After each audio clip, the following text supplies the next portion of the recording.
Netflix, you don't need cable. Hop on YouTube, welcome to the hood table, where we chop up local and global events vocally. You don't really wanna miss out on these conversations. Just joke a little, laugh a little, get that wine in your system, fill your glass a little. Expose current events, talk trash a little. You never know, these opinions might clash a little. They addicted to the content, got them binge watching. You don't like it, then you want invited. Bet your friends watching in the house and in your job parking lot before you clocking. They don't wanna miss a second of this HT content. Everybody think they got something to say, so it's an open invitation, bring it to the table. But if you come whack, just know we ain't buying in. We gon' probably turn your back and tell you sorry, try again, Yeah, welcome to the hood table.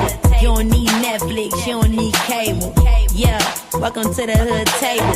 You don't need Netflix, you don't need cable.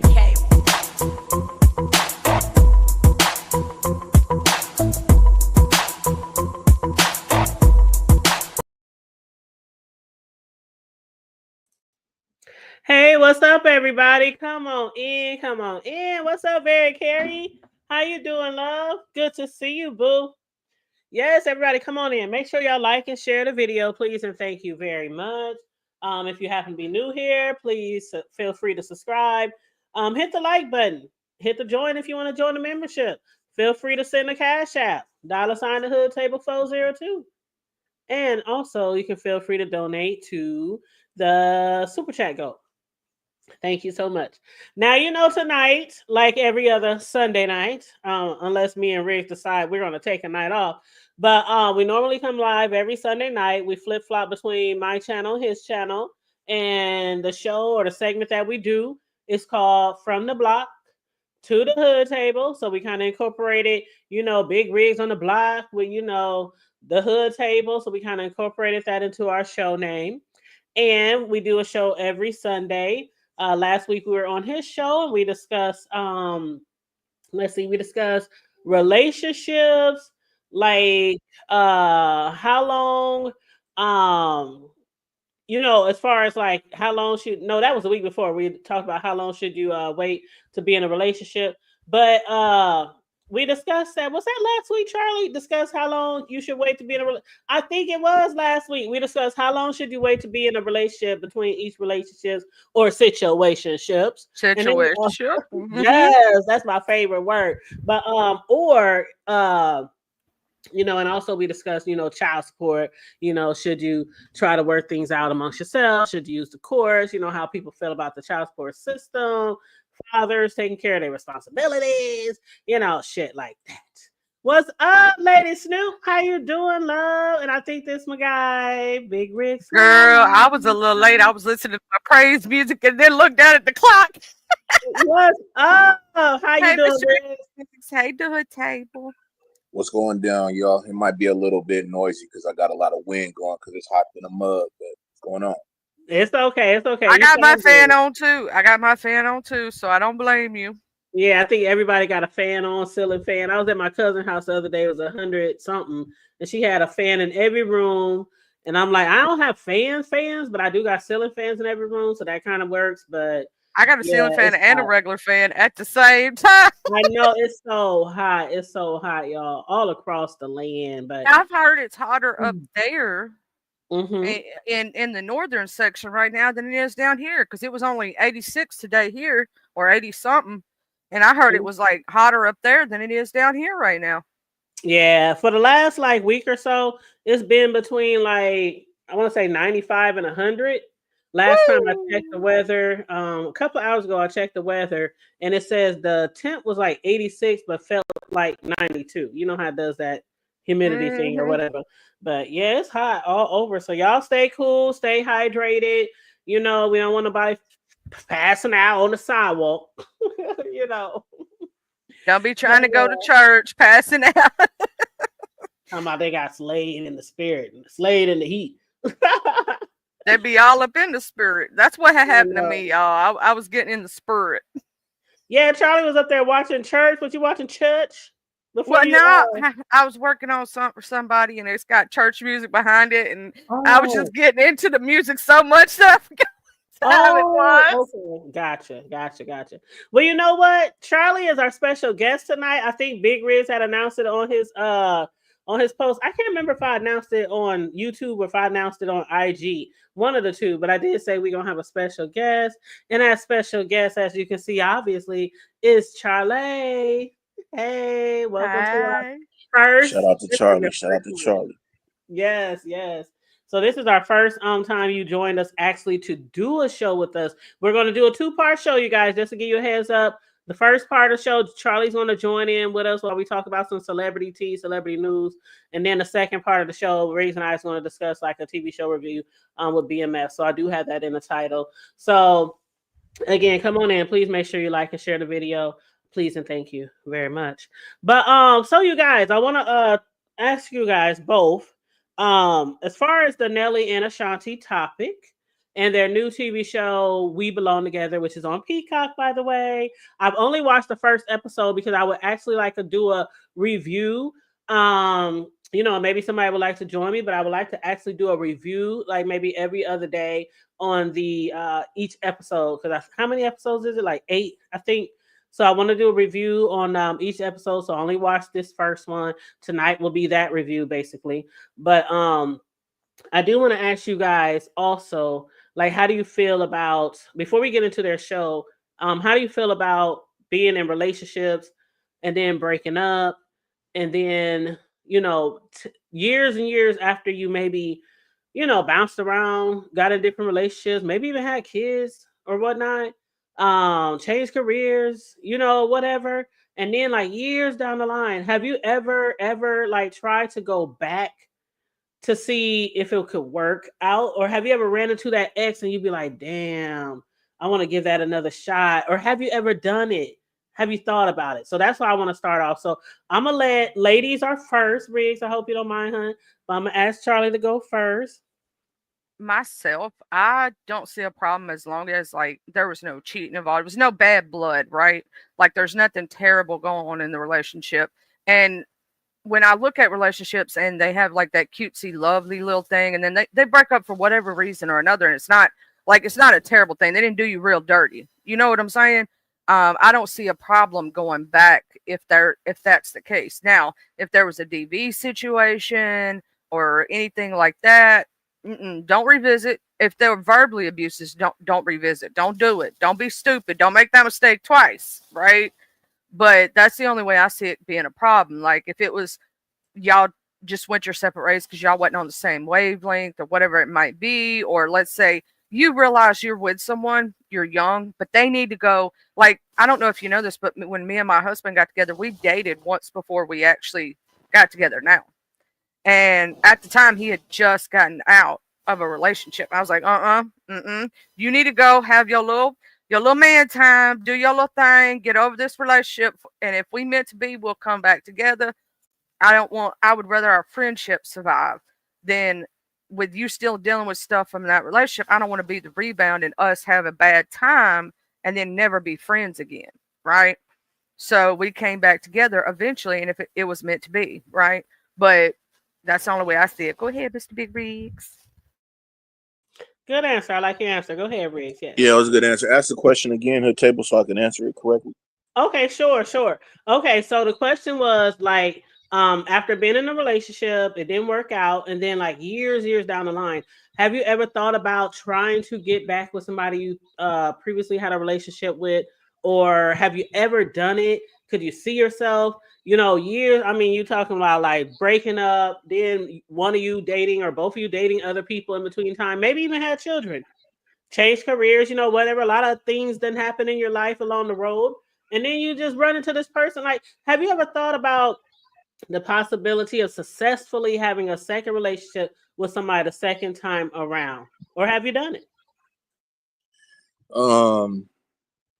Okay, well, with the first part of the question, I don't think there's really a problem with it. It just depends on, how the relationship was, kind of like what Charlie was saying. If you was in an abusive relationship or whatnot, yeah, I wouldn't advise to go ahead and revisit that. But, relationships are work, so nothing is perfect, right? So, I mean, if the breakup was, what it was, you guys went about your way, and like you said, maybe you had other relationships after that, possibly even kids with other people after that, right? But depending on the time and everything that you did have with that, previous person, that ex or whatnot, that can also come into play too. You know what I'm saying? Like sometimes things happen in periods of our life and shit, and we really wasn't ready. You know what I'm saying? Or really wasn't connected like we thought we was. You feel me? And then all of a sudden, you may get a little bit older and shit. You know what I'm saying? I know, with just life, period. You know what I'm saying? Like the decisions I make now are completely different than the decisions I made damn near just 10 years ago. You know what I'm saying? So it's like all those things can come into play. And so I don't really think there would be a problem with it. Now with the what was the other part? I think I touched it.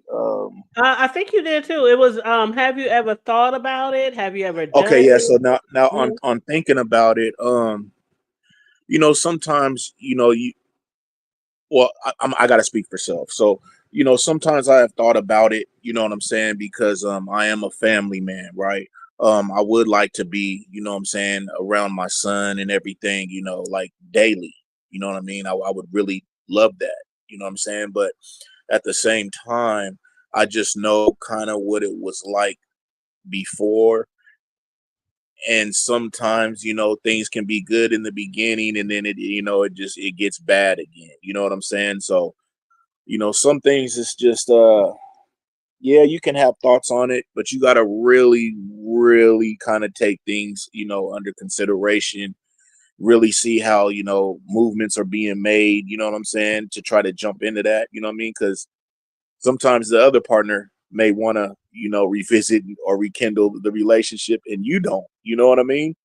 So it can be all kind of things, you know what I mean? But I mean, speaking for self, yes, I can definitely say that I've had thoughts on it, you know what I'm saying, before, you know what I'm saying? But I think the way it is pretty much the best way it should be. You know what I'm saying? Because certain things, you know what I mean, you can't really come back from. You know what I mean? Like certain things can be said, certain things can be done. Not necessarily like cheating or anything like that, but just certain things. You feel me? And it just like you really it could just play a role, you know what I'm saying?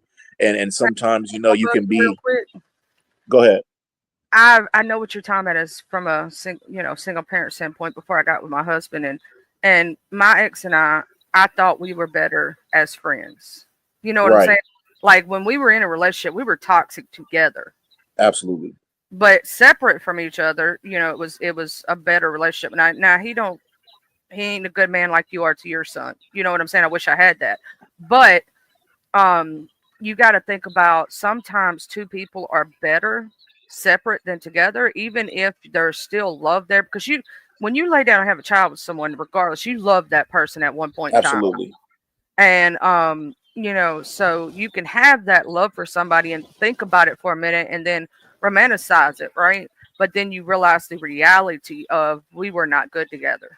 And that's exactly what I was getting at. You know what I mean? Because yes, you can have, those thoughts and everything, of course, I want to be there and be around my boy and all that, but I do know what it was like. I know why, what I'm saying, certain things happen and why the whole, the breakup or whatnot, you feel me? So like there's certain things that I know that can hash, that can come that can come into play again. You know what I'm saying? And it's like I don't want to revisit that type of shit. I like the way things are now. Um, everything is nice and Y'all were in a cordial. good spot. You really don't want to mess that Absolutely. up with Absolutely. trying again and then it ending worse than what it did the first. Absolutely. Absolutely, Charlie. Absolutely. I've been Very there, well done said. that one. Whew, I'm gonna tell you that. But no, see it. That's why I said it. It's a dependable thing. It depends on what happened. Like, Absolutely. even though I'm with my husband now, let's say I wasn't, right? Me and my first ex were puppy love. We were kids. We broke up for stupid reasons. It wasn't nothing super serious. It didn't really hugely cross. It was because we were kids and it just landed that way, right? But me and my second ex, however, he cheated. It was very bad. It was a bad relationship. So I do Right. believe that if it's a situation, let's say your work pulls you in a different direction, and let's say that he needs his whole time. I'm sorry, I got to say it. I got to say it the way I got to say it. But he needs his time to grow as a man. He's still a young man, and he's still in a young man's mindset. And as a woman, you're more mature. Sometimes you have to let them go, do that. And if you're meant to be, that it will come back together, and let him go do that and go revisit all that, so that when you do come back together, it's good and it's solid, right? And I knew that my husband, now, when we first started talking and dating, I knew he needed that moment. You know what I'm saying? I knew he needed to go out there. I knew he needed to clear his head. I knew that he didn't need to be in a relationship at that point because he had things to work on, right? So I was like, no, we're best friends. I don't want to ruin this. Our friendship means more to me than any relationship. I said, if we're meant to be, we'll come back together. We've been friends for over 10 years, been together for be 6 this August. We literally spent like a year and a half, 2 years apart as friends and stayed cordial, great. Everything was awesome, and came back together and been together ever since. We don't argue. We have like the best relationship. So sometimes, yes, you can come back. It just depends on how it ended and what you went through while you were in it. Well, I kind of want to, before you get into your spill hood table on it, just something real quick. I kind of want to put out there, just coming from a man, right? No, go ahead. Go ahead. When you have breakups, right? When you guys break up, 9 times out of 10, you guys both will probably end up, having another relationship with somebody or whatnot. Like we said, you may even have kids or something with somebody, right? But the thing is, and this is just kind of speaking just for me, right? And this is just coming from the way I think. I'm not saying it's right. I'm not saying it's wrong, but this is just my thinking. You know what I'm saying? To be with somebody for a long time, you guys break up, whatnot, and then they get with somebody else, and say like you do have those feelings, you want to get back with that person. Maybe they might want to get back with you. You know what I'm saying? Let's say it's mutual. You both guys want to get back with each other, man, and probably make it work. The thing is just with me, it's always going to be in my mind, you know what I'm saying? And like everybody, before you meet a person, man or woman, they done had relationships, you know what I'm saying, been with people, whatever. But just it seems like, it's different after you done been with somebody, and then say you guys do break up, and say you do, get back together. It's always going to be in your mind that, you know what I'm saying, somebody else, done had your woman, made love to your woman, had your woman doing all kind of things, you know what I'm saying, that you used to have her doing, you know what I'm saying, when it comes to the bedroom situation. I'm just keeping it 100. And saying it can really kind of fuck you off a little bit. You know what I'm saying? I know with myself, it can, you know what I mean? Like certain shit, you know what I mean? I'll just be like, fuck, you know what I mean? And those are some things that kind of would keep me kind of from not really trying to, go a second round really fully like that too, because it's just like, that's going to be a factor with me, you know what I'm saying? Just knowing, you know what I'm saying, that, after we done whatever. And the same with me, I done been with a woman or whatever. You could probably be the same way. Like, I know you done been with another woman, and you done had her, climbing walls or whatever, you know what I'm saying? And, sometimes with people, and it takes growth, and I ain't really grown too much from that. And I know that would cross my walls. I'll be like, hell yeah. Who you been up there, nigga? So like, I might need a little growth from that. You know what I'm saying? I admit it. But I mean, there's probably people that will probably go through that too, you know what I'm saying, when it comes, like they might want to go ahead and be, because they had a, you know what I'm saying, probably a good time with that person, just shit, you know what I'm saying, the timing wasn't right, you know what I'm saying, you're older now, but now, you know what I'm saying, coming off of a relationship, whatnot, you may think about that, you know what I'm saying, like, damn, she may do something different in the bed, and you may be like, you know what I mean, you didn't do that before, or vice versa. Women do think about this a little bit. If you've been with a woman, like we know you've been with a woman, and it's a girl we don't like, and we know her, and we know what she does and how she gets around, and then we're like, nah, I don't think I want to touch that. I'm sorry, but it's true. If we know that I had a dude who was interested in me, we liked each other in high school. We're thinking about revisiting, like we never dated in high school. We just liked each other like that, right? And he slept with one of my friend girls, and I knew she got around, and I knew she had something, let's just say. And I was like, no, I'm good. I'm good on that. Mm-hmm. Now you nasty. Mm-hmm. Yeah, you know what I'm talking about, hood table. See, that's why I don't like no nasty ass man who runs up behind a nasty ass hoe. I can't even see the chat right now, so I don't know what the chat said. They may be on my line, but, but go ahead. No. Noble is like, hold on, let me read something. I want to thank everyone who's joining us today. Let me shout out everybody while we just go on, y'all. We got Tay-Bay, we got Very Carey, Lady Snoop. Hey, We got shout out to Queen. everybody in the chat, man. Yes, what up, Queen? How you doing? Vibrant Low, a beautiful Vibrant Low. We got Clemmy. What What? up, Clemmy Vibrant up in time? here? Yes. We also got Melanated Agenda. Mm-hmm. Who else we got up in What? here? Melanated up in here? Yes. And we got Okay. Mr. Novo, Mr. 313, exit 218. For sure. Okay. Shout out to 313. Yes. Did I miss somebody? I hate to miss people, but I think I got everybody. But yes, thank you guys for joining us today. We appreciate you guys. Feel free to keep dropping down and getting your eagle on in the chat. For sure, for sure. Communicating with us. We love the vibes. Okay.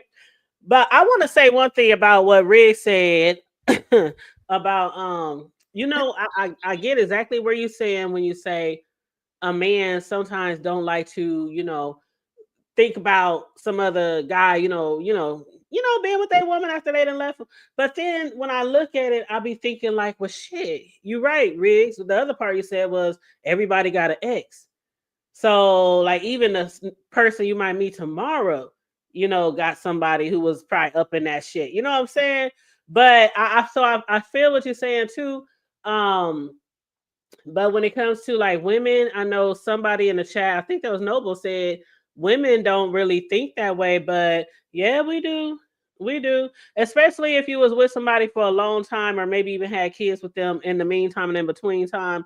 We kind of not worried per se about the female, but just worried about all the times, all the things you might have shared with that particular female because we know you not left us, we probably broke up, you might not have left us, like fuck you, bitch, I'm gone. But it's probably the woman that's right behind them usually, because most people when they get back together with their ex, a lot of times the ex is still with that same person they got with after that until they run into you again.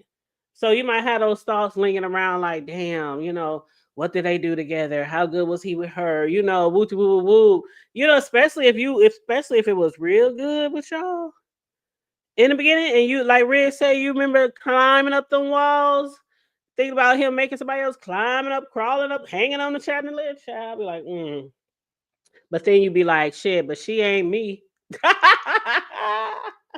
I think it gotta is. Right. come out there Right. sometime like And then when she you ain't do put it me. down again, you finna be on. You feel me? Like you gonna make sure, like, you know what I Thank mean? Fuck that you. motherfucker. Thank you. Like you ain't going nowhere now. Shit. You You feel me?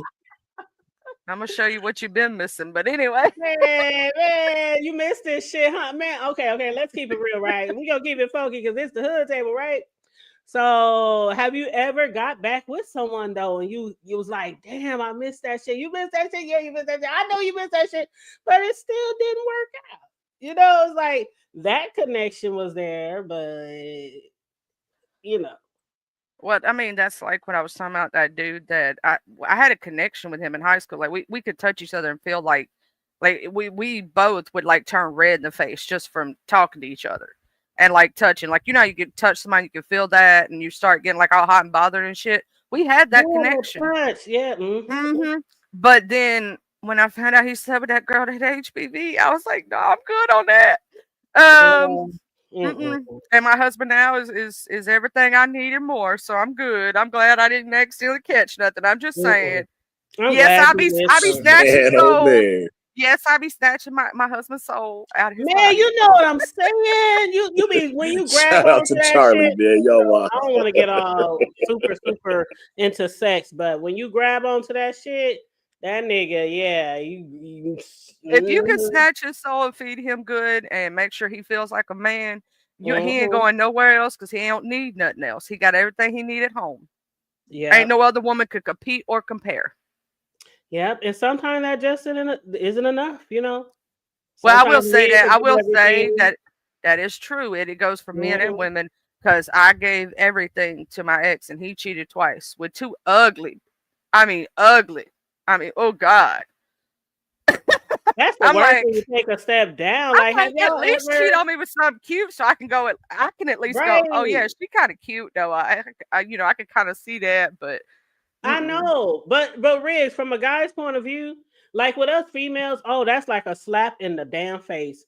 When you take a couple of steps down, like she looks really, or you can like, do guys feel like that too? I know y'all don't look at guys like cute and stuff like that, but do guys go through that sometimes when you see somebody that maybe not Well, yeah, on the same if she done level, like if y'all done broke up and now she kind of with like a dusty ass type of motherfucker, like if you out there getting it, doing your thizzle, you feel me, and then now she with somebody that's just not even on the type of level you was, you feel me, like you would expect them to at least have some type of characteristics, of like what you was, you feel me, like you know what I mean, like they don't gotta look like you, but maybe your type of your vibe, maybe the way you dress, maybe like something, you know what I'm saying? Because that's what that's what they're attracted to, you know what I'm saying? So if you see somebody and they ain't really like on no type of level like how you was, hell yeah, you gonna be like, what the fuck is this shit? You gonna kind of be like, damn, what the fuck was I thinking? Fucking around with this chick, you know what I'm saying? And she fuck around with, you know what I'm saying, motherfuckers like this. So yeah, you you be you thinking absolutely would like, want them to fucking, come through with somebody, doing their thing, you know what I'm saying? Just like she would want you, like Charlie said, like, at least come through with a chick that, is looking good and shit, not somebody that's just, bottom barrel, you feel me? You just kind of get by type shit. I know you be thinking like, shit, you just fuck with anybody now, huh? That's what But I there could thought be all about my kind of different ex. dynamics though to that too though, Hood Tail. Like sometimes dudes, they could have been with, like Charlie, like she was saying, she was with the dude, whatever, gave him his all, but now he probably went and probably fucked with somebody that probably wasn't really, you know, as appealing as Charlie, but maybe she may be doing other things, maybe money, maybe fucking, let him get away with talking to her crazy, something. You know what I'm saying? What it is, Big Rig. She probably because she let him put his hands on her, and I wouldn't let There that. you go. There you go. I would have Oh knocked his no. teeth out. But anyway, We can't do that. We can't do that. But let me ask mm-mm. y'all this before we move into the Ashanti and Nelly show. Oh, did I ever give my? I think did I give my answer? Damn, we didn't even get into the show. Hey, Miss Sincere, hey, room shaker, Oh, I shaker. didn't even get my. Oh shit, Room Shaker up in here too. What's going on, Room What up? Shaker? Hey, Hey, Miss Room Sincere, Shaker. Saida. Hey, sincere, Oh, sincere. I Sincere was in here over too. What's there up, earlier. Sincere? Shit, she was just live. I thought she was still live. Shout out to Yep, I was Sincere, over man. there in Sincere's chat earlier. She had happy life on the panel, being happy. But Oh, I didn't see you over there, Hood Table. Maybe I'd yeah, already had I left or was in something. the chat. Yeah, I was like, damn, Riz ain't gonna talk to me. That's okay. I'll see you at Oh, 8, was nigga. I in there and you was in there? I see you at 8, nigga. No.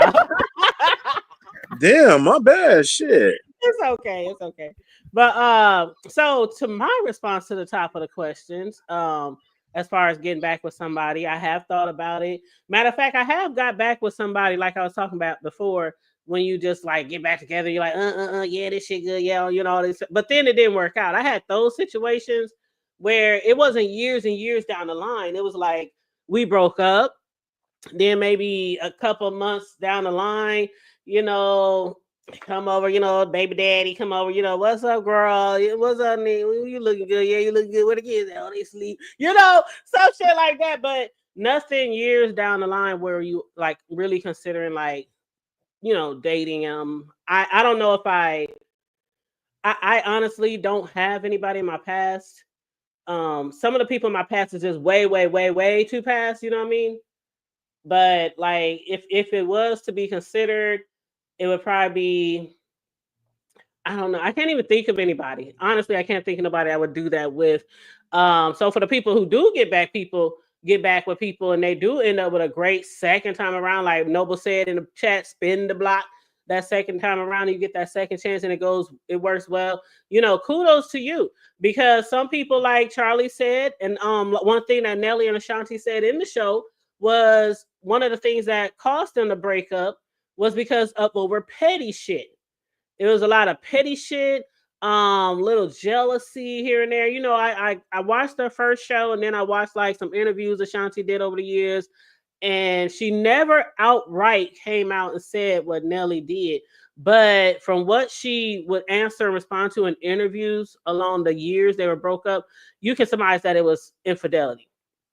Basically, that's what it was. She was like, "I never been so embarrassed," things like that. Come on, put two and two together. She's on her grown woman stuff now, is the way Right. I would say it, and she knew he needed his hoe phase.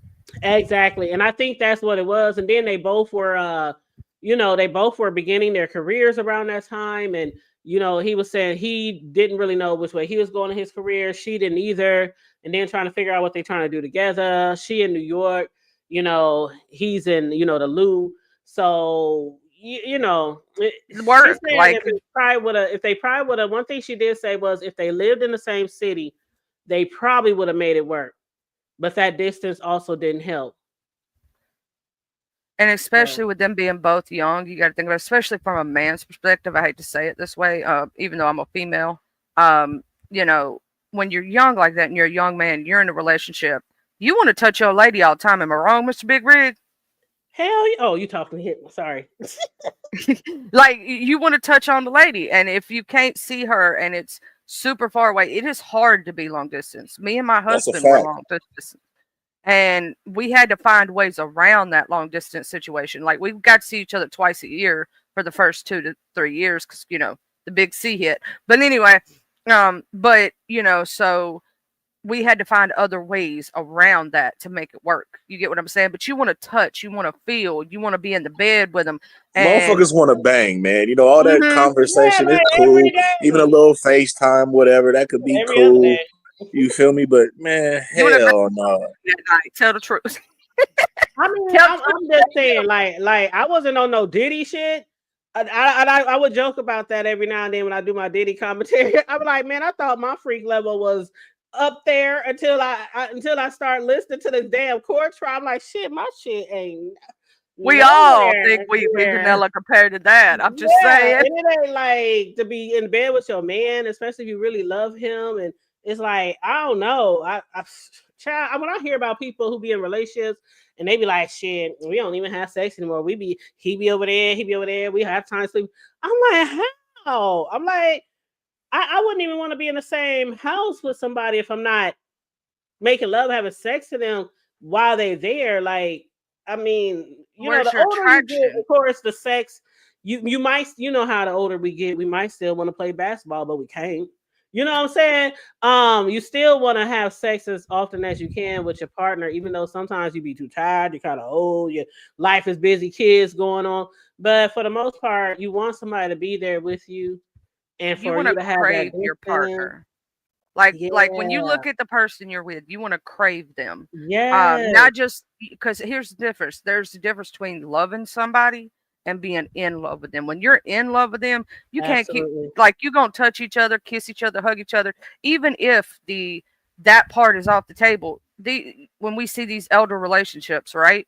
They're still hugging on each other, touching each other, still having a connection. Her hand, put the hand at the base. They still kissing, all that stuff. Open the doors. I love that shit. Yeah. They still got that connection. They still got that intimacy, even if it's in a different way, right? The intimacy is different, but intimacy has to be there. It's a part of it.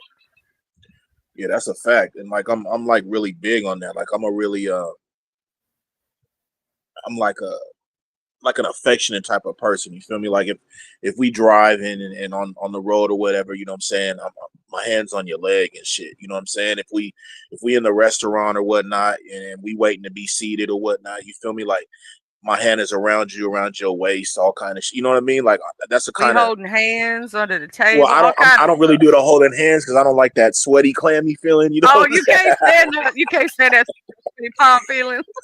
Yeah, but like I'll definitely, you know what I'm saying, pull you close. You know what I mean? Like it's just period. Like I'm really affectionate. Like I don't have no problem like rubbing on you and all that shit. Like I'm not trying to be nasty, but I love my woman. You feel me? Like if we rocking, we rocking. You know what I'm saying? And what is it about men who like when you're in the car, they like to stick their hand on your leg and just keep it there the whole time?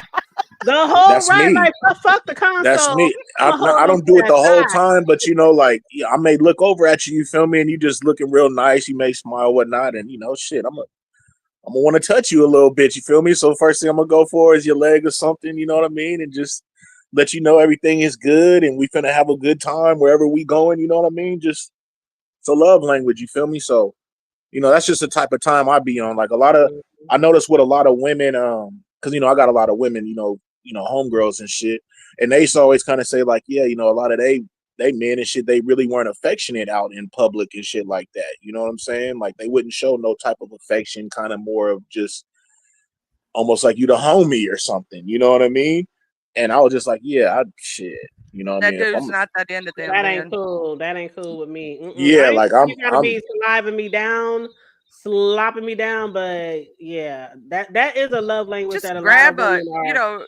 I would say this: to. we women sometimes like it when you just barely grab our butt in public, like you know what I'm saying? I Like, know, like, come on, we baby. be Like, like, I mean, I'm guilty of great. that. I'm guilty of that, but I try not to be Just too bad because I don't want, you know what I mean? I don't want her to think, you feel me? I'm trying to, sexualize her or whatnot. But, at the same time, it's or like, act like shit. she's property, right, Riggs? Right. Well, I Mm-hmm. mean, it's just that cutesy, like you just slip one in with nobody else seeing it kind of situation, and so it's not embarrassing to her, but it's like, well, and also, though, I ain't even gonna lie, though, man. I'm gonna keep it 100, right? You know what I'm saying? Like, my BM and whatnot, she wasn't ugly or nothing. You feel me? So like when we be out and about, motherfuckers be looking and shit, you know what I'm saying? They probably be looking like, damn, how the fuck this motherfucker, you know what I'm saying, rocking with this motherfucker. So it would even be kind of funny, you know what I mean? Because I'd have her close or whatnot, you feel me? And these motherfuckers looking, you know what I'm saying, lightweight, hating and shit, you know what I mean? And they be with they girl and they girl ain't up to par or whatnot, but they just thinking like, you know what I'm saying? What's up with this motherfucker, you feel me? So it'd be funny, man. Like I'll play the game, you know what I mean? Oh, I had that have experience seen before. that. I'll play the game, man. I've had guys who I've been with that maybe I never been the type who want a pretty, you know what I mean, like a pretty man, but I like them to be a little rugged around the edges, a little hood around the edges, but also be able to communicate properly, be able to Right. sit at a table and not chew while he talk. You know what I'm saying? Absolutely. You know what I'm saying. But like sometimes I would hear, people. I remember I was dating this one guy. They used to get him shit. How the fuck you get with T? How the fuck you nigga? Why should the fuck? They used to tear his ass up. And I'll be like, when people would ask me, what is it? And I'm like, I don't know. It's the way he smiled, the way he look at me, the way he, he's nice, he's funny. Like it's not always about looks. You know what I'm saying? It's not always about. I don't want the ugliest person on earth, but I mean, it's sometimes not You always want to about know looks. what I figured out? How the guys you don't think should be with that one girl that you see, like she's a top 10 gorgeous model, is because he was the first guy who treated her like a human being instead of a piece of meat and talked to her and stimulated her mind, made her laugh. He got into her mental before he got into her body. That's where you got to hit. And that's what and you know what, Charlie, you got a big point on that, right? Because I've always said this, you know what I'm saying? Like I've never been the type to be at a woman like, hey, what's your name? Woo, woo, all that. Like never. I've never gotten at a woman, girl, never in my life like that. I've never asked a woman for her phone number. And I stand on even to this day, I've never did it. But it's just like I've had conversation, you know what I'm saying, with women, and it just was good to where they would, they would ask me, hey, you want to take down my number and maybe, we talk Why later. not, You feel me? Why not? But the reason why is because I feel like, you know what I'm saying, women all the time, that's the kind of reaction they get with dudes, right? They always get motherfuckers that's like, oh, what's your number, baby? Ooh. Like, I don't do that. I let it be organic. You know what I'm saying? So, like, if I know, like, everything is good or whatnot, that's kind of where it's going to lead. You know what I'm saying? I'm not, like, just saying, like, I just try to keep it in her ballpark or nothing like that. But it's just like, that's just how it's been with me. You feel me? Like, I just had conversations. We'd be cool.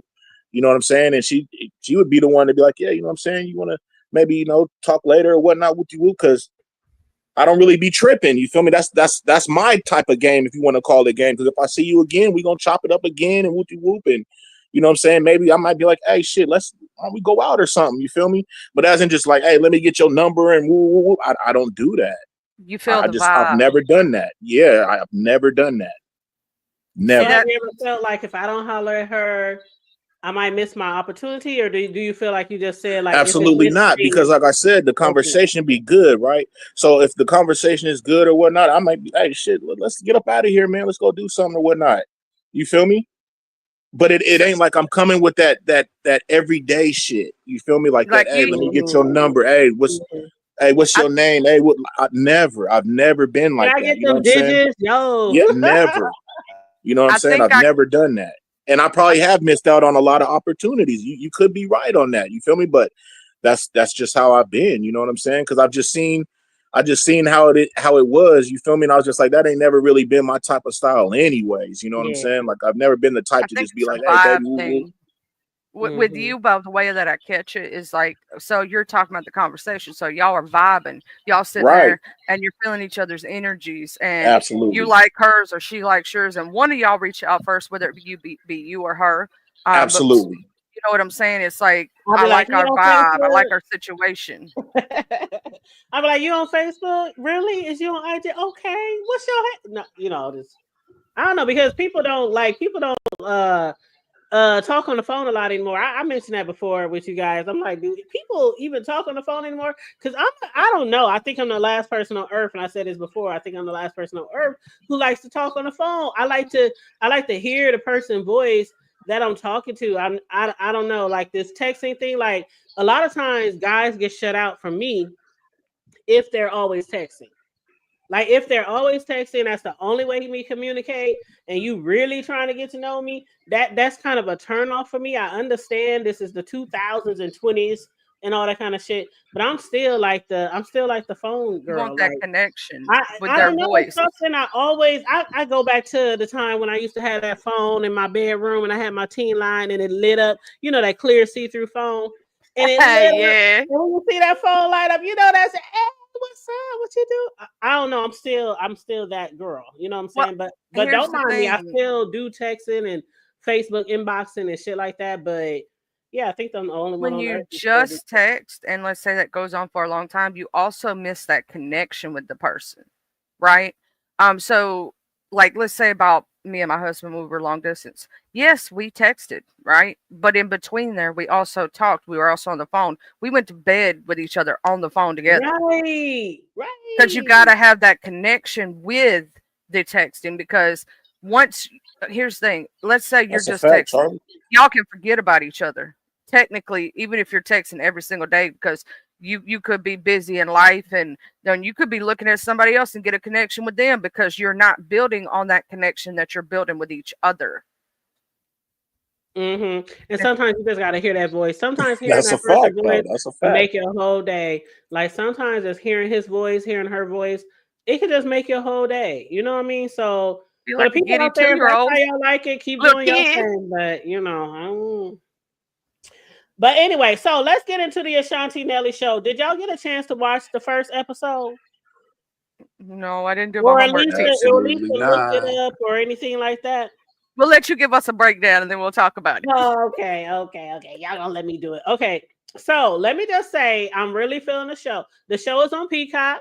It's called We Belong Together, obviously with Nelly and Ashanti. I want to say that I am feeling the show.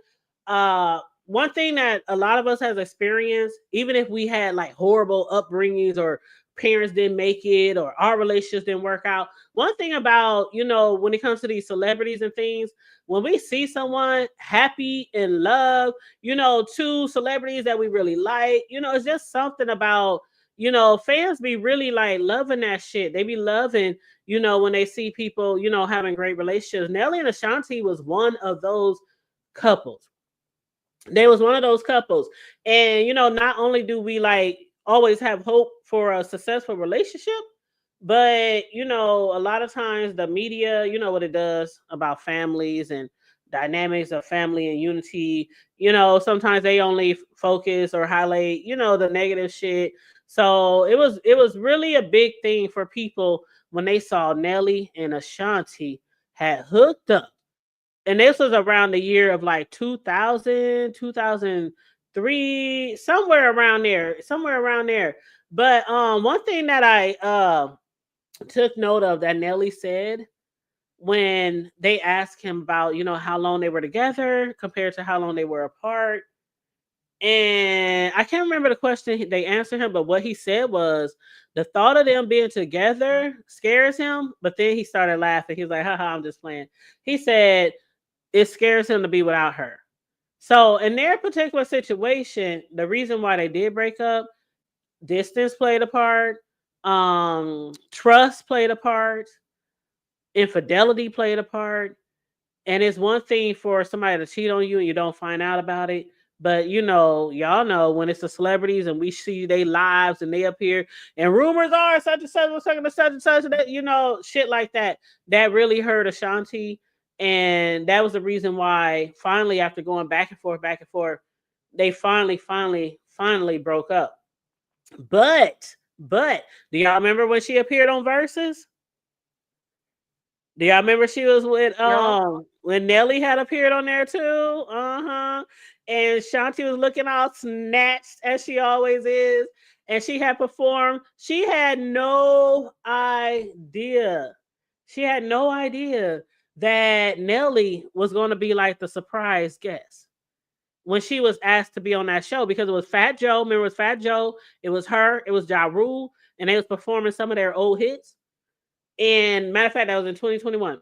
And so Fat Joe, he was like, shit, I'm gonna invite Nelly. I don't He know knew what he if was it was, doing. yeah, He I knew don't what know he if was he was doing. new. Yeah, I don't know if it was just like he thought, he was really cool with Ashanti. They used to be really cool. Now when Herb passed, around that time, she wasn't really cool with Herb, but she was still really cool with Fat Joe. She was really cool with Ja Rule. But I don't know, maybe Fat Joe just knew, like, I need to get these two back together one way or other. And so Nelly showed up, and it was so funny, y'all. Y'all gotta watch this show. I'm truly want to do a TV show review on each show. It's so cute and it's so real and it's so it like a lot of the shit they go through is what a lot of us normal folks go through. Not to call us normal like we ain't shit, but y'all know what I'm saying. But when she saw Nelly, well, her mom saw Nelly first. And her mom, who is her momager, always been like her momager for years, she saw Nelly when he walked in before Ashanti did, and her mother said, "What the fuck is this motherfucker doing here?" So that tells you how bad it was when they broke up. But then she said when she saw Nelly walk across the stage at the end of Verses and embrace her daughter, and when she saw, if y'all go back, I want y'all to look up that scene. Look up Verses with Ashanti and Ja Rule and them. Look at that scene where she's holding him in his back and she's just rubbing his back up and down. Nelly said, "That's when I knew." He said after 6-7 years of being apart, he said, "That's when I knew." He was like, "I knew that we was about to get back together." He said, "I knew right then I was gonna bag her." I was cracking up.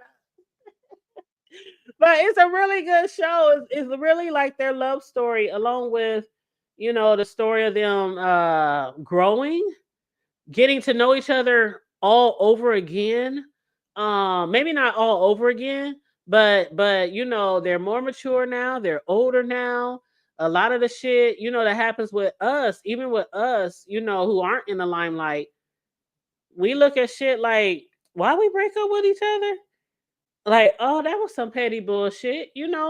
So I won't say that I won't never get back with somebody I wasn't with, that I've been broken with for years. I just can't see anybody that I would do that with. I really can't. The only person who I ever thought I could see myself maybe possibly doing something with, that they're no longer here. So they passed away. They was murdered years ago. So that, other than that, I can't even see myself getting back with my two baby daddies. And I love them because of the fact they gave me my boys. But there's no way, especially that first one. Ooh, wee. And as much as I used to loving him, nope, I can't see it. I'm gonna say this. I think it's beautiful. Because I thought their relationship was cute, but I knew with them both being young stars, right, hot on the scene, there was gonna be some tension there. Obviously, they're both working, don't have time for each other. Then you got to think about all the women throwing themselves at him and the men throwing themselves at her. Yeah, And because I was even if supposed to she marry didn't, Nelly. Did I tell you that? I was supposed to marry Nelly. I almost even lost. No, let me say this real quick, Charlie Boo. I almost lost. Y'all heard me tell this story before. I almost lost my second baby daddy to Nelly at a concert. Okay, he was gonna leave my ass right there at the concert because I had lost my everlasting mind over Nelly. I used to be in love with Nelly. I'm telling you, You would have my got baby left. didn't believe me. You would have got left. No, Big Riz, I'm telling you, I was up there crying and shit.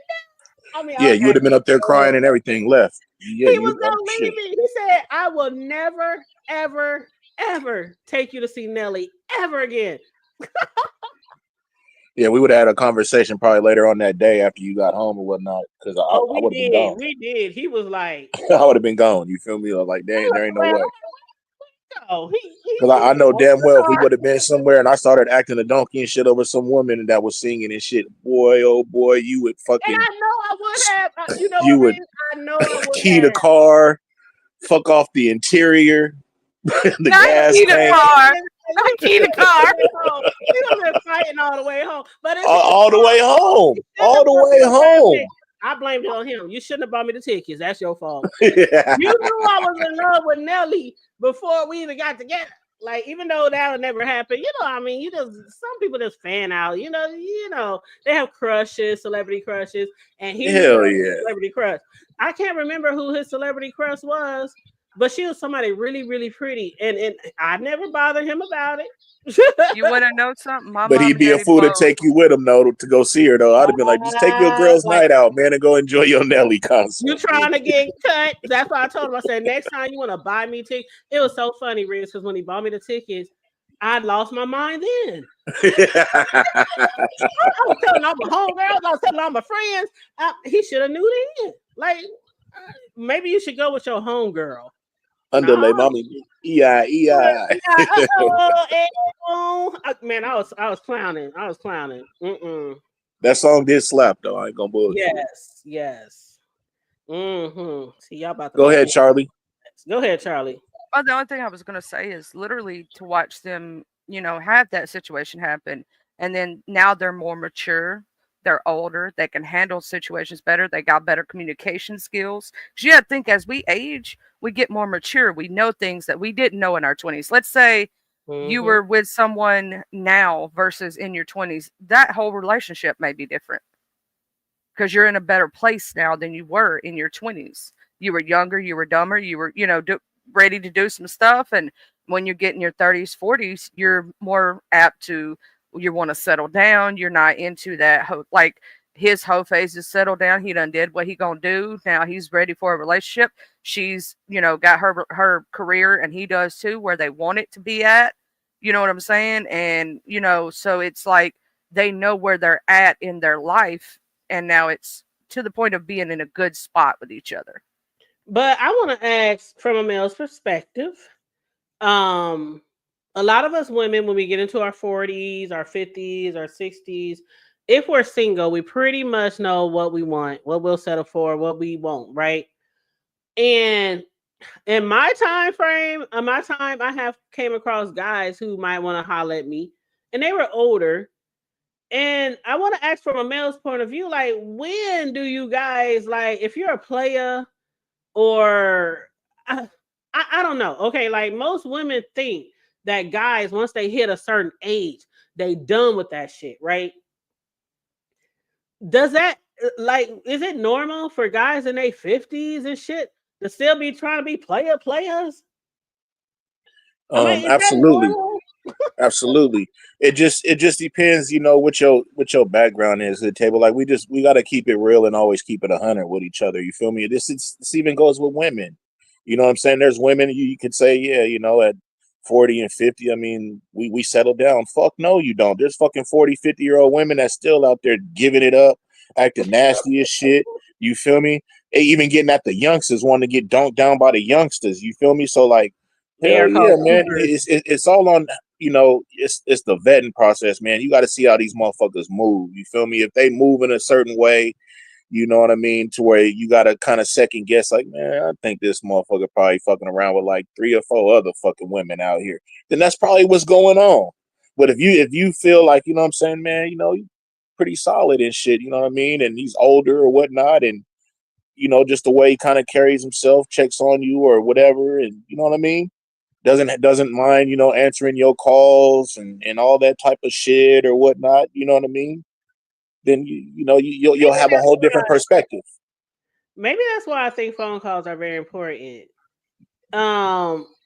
Okay, so with the phone calls, the reason I ain't gonna say this why I like being on the phone, but I I don't have like being on the phone experience, though, so I can't and a say lot that of really people too much with don't. that. A But go lot of ahead. people don't. A lot of people don't, and you are absolutely right. A lot of people don't. But one thing that I've had experience over the years is it's a lot easier to communicate with somebody if you're not really being real with them and honest and truthful. If you're just texting and Facebook and inboxing, like, And that's a fact. That's a fact. mm-hmm, And that's like why I don't some have people no problem though. I don't mean to cut you off, Hood Table, but I do got to get this out because you're absolutely right.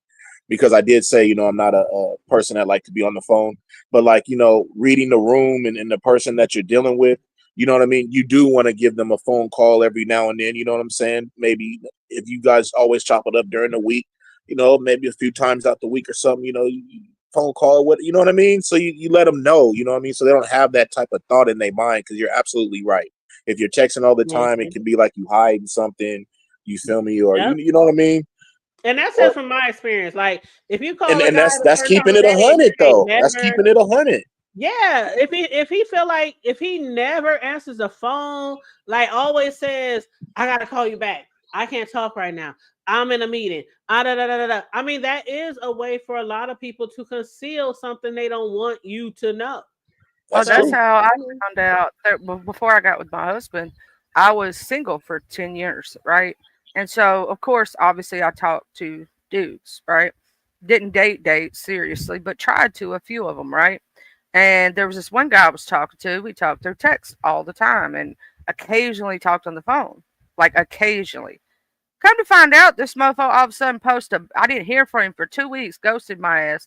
And during the whole time we were talking, he was in a relationship because there was a baby on his damn profile picture.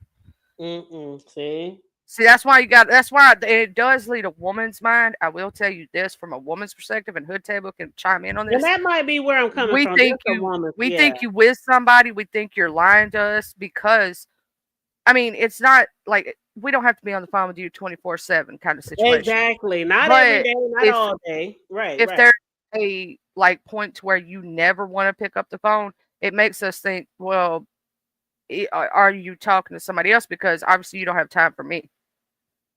Yeah. Are And you, it's not an are you everyday thing And in a like secretly? everybody relationship, we says. will not be on the phone. You know what I mean? So you're Right. absolutely right. Absolutely. Yeah. I don't want to. I mean, with my main job, the main 9 to 5, the one with the 401k, I do talk to clients a lot. So a lot of times people call me, I'm like, God damn, lose my number. But I gotta call these people and deal with them in their damn situations and shit. And sometimes when you get off of work, you don't want to be on the phone. You don't want to look at a damn phone.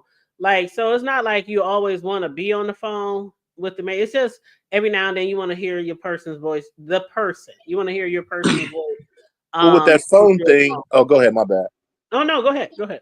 Well, what that phone thing is it can get boring, right? Like you'll get the dead time, ain't nobody saying nothing, so you don't know if you want to be like, okay, well, I'll give you a call later, or you know what I'm saying? Like you don't really know where to go with a phone conversation sometimes if you guys ain't really just kind of flowing. You feel me? But see, So that's the and thing. You gotta be flowing. Cause I ain't never had no boring conversation. but it depends. I mean, but it depends on how long this fucking conversation is going. You Now feel me? here's So the like thing: if we you doing ain't talking to somebody with if we ADHD. doing a regular type 5, maybe 10 minute, or something, that's long, but a 5, 10 minute conversation, okay.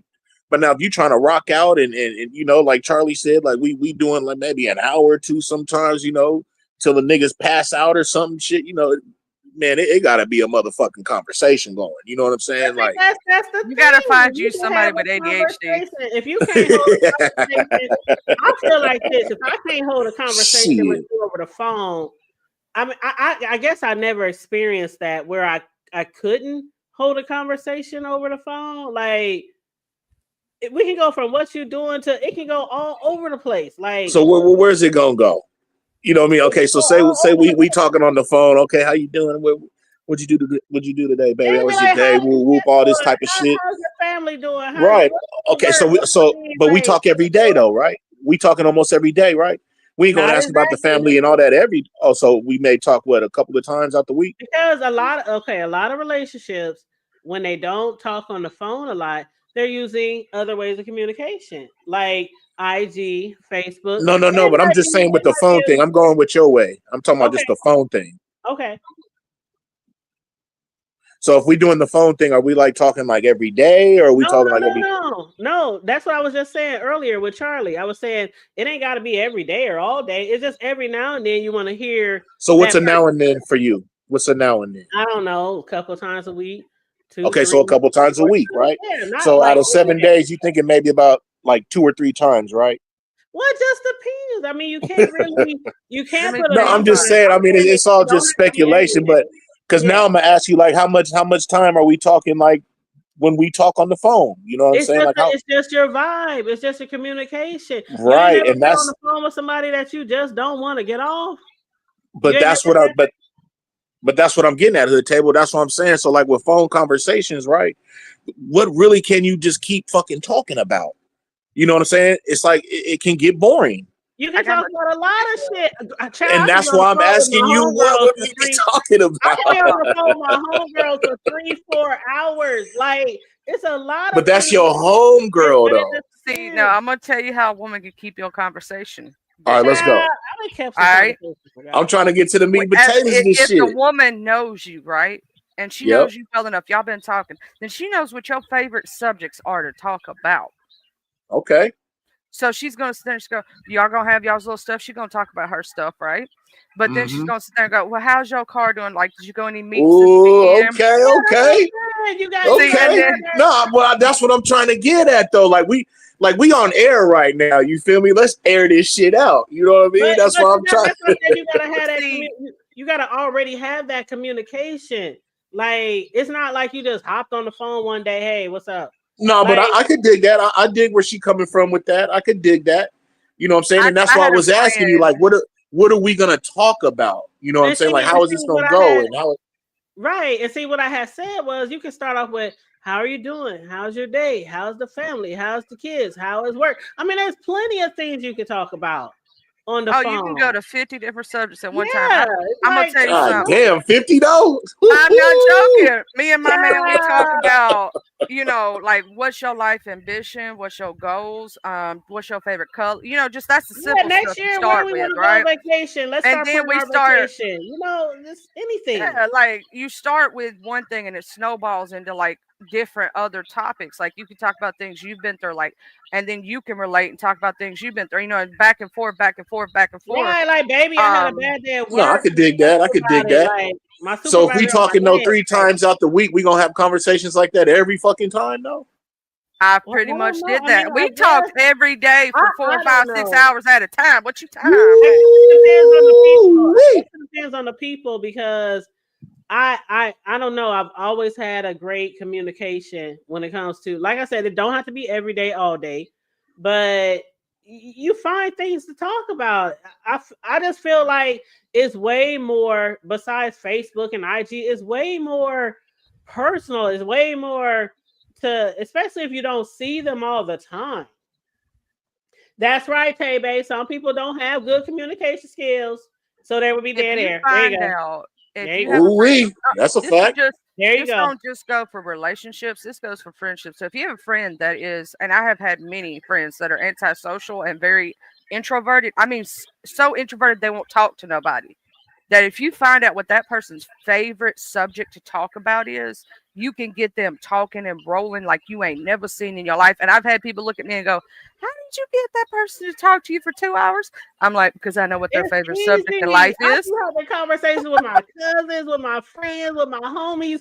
Like it's easy for me. Maybe I'm just a good communication person. I've always have been, which is probably the reason why I've always had a job where I got to be on the phone most of the time. But I can, like, me and my boy cousin was on the phone last week, and I swear he lives out of town like 3 hours away, and we was talking about the fourth and our plans. And we was like, he talking about his girl, we talking about me and being single, and I mean, we're just having all kind of conversations. Like, I don't know. I But don't the know only why I time I find it. ever had like a dead air conversation, Riggs, to be honest, is when it was almost that time when we broke up. Well, see When you get what I life mean by I'm serious. the dead air is like there's gonna be a time in the conversation though where it's just gonna be lightweight quiet. period, until somebody say something or whatnot, like, period. I've been in conversations, you know what I'm saying, where like we rock the fuck out. But I've also been in conversations where it was just like, everything was cool, but then it would get quiet. You know what I mean? And it's just like, okay, what the fuck? Well, see, that's when you got to know when to wrap up a conversation. When and that's where I'm getting. At that point, you're like, you know what? I'll holler at you Wrap later. Yeah, you've probably been talking for quite some time by then, so that's understandable. But like, if you're just talking to somebody and it's just no communication there, is dead air, y'all have nothing to talk about, like y'all ain't got nothing in common that y'all can talk about on a phone, like that's weird to me. That's weird to me. But I know a lot of people, they just like the IG and the inbox and the Facebook and the TikToks and all that text messaging and things like that. And that's cool, especially if you're busy. Like when I do cakes and shit like that, I can go all day and not respond to nobody. Like I'll be working on a cake for 8 hours and not be working dismiss. So I understand, it's easier to talk to people in that way. But once you get a time where you want to talk to somebody and you just want to hear their voice, like every now and then you just want to hear. No, that's a fact. That's a fact. Sure. That's a fact. But the texting is more, for me, the texting is more comfortable, right? So like, even if I'm busy or whatever I'm doing, I can still, boom, hit a text real quick, bam, you know what I'm saying? Or if you hit me with a text, you know what I mean, I can check the phone, whatever, boom, hit you with a text. I can't really just be calling or nothing, you know what I'm saying? So like, I got more just comfortable with texting, you know what I'm saying? So like, it almost became a norm for me. And that's how society has us. Absolutely. Yeah. That's how they but that's why I also say, though, at the same time, though, like, with your partner or whatnot, you gotta fucking, have some fucking phone time or something. You know what I mean? Like, period. Yeah, you can't just. That's not. Yeah, a whole relationship of text messaging. Yeah, that's wild. That's like dating AI or some shit. You feel I cannot imagine having a whole relationship and all we did was text when we talked. Right, absolutely. I cannot imagine that. See, I call that ain't a relationship at that point. I call that just talking to each other. At that point, you ain't even in a relationship. And then you hook up to go on a date. You hook up on to have sex, and then next thing you texting, "Hey, how you doing? Good. All right, man." I don't know. Now I'm gonna say this: if you really crave a person and you really enjoy their mind, that's the point. That's the point of most relationships. Intellectualness and being able to bounce off each other and talk back and forth. You ain't gonna want to get off the phone too much. Y'all gonna be like, I know I gotta go to bed, but I gotta go to work tomorrow. I love you. I'll talk to you tomorrow. But you thinking about that conversation that you're gonna have tomorrow with that person while you text. You're absolutely. I was just about to lightweight touch on that, Charlie, because that's a fact. Because there is some people that, you know what I mean, you can have dead air, no fucking conversation, and you don't give a fuck, man. You chilling, they on the other end. You know what I'm saying? Like, y'all just chilling. You know what I mean? Just it's like their presence is with you. You feel me? Like, you know what I'm saying? So, you don't care. You know what I mean? Like, that's. And you're absolutely right with that. You know what I mean? So like, that's why I like talking like this, because you can get so many fucking, you can go down the rabbit hole with this shit. You know what I'm saying? Like different perspectives and different. Hell yeah. You know what I'm saying? So like, just to kind of touch on all parts of it is just dope, man. It's dope. But and that's a fact. This male female show, because guys sometimes see things totally differently from us, but we can all learn from each other. And right. Tay-Bay was like, the hood table, we gonna talk. That's Tay-Bay. Give me some high five, virtual dab. Tay-Bay going crazy. I'm the same way with Tay-Bay. Shout out to Tay-Bay, man. Another thing I want to say, Riggs and Charlie, is if you're often seeing each other, like let's say you dating somebody and y'all stay in different homes.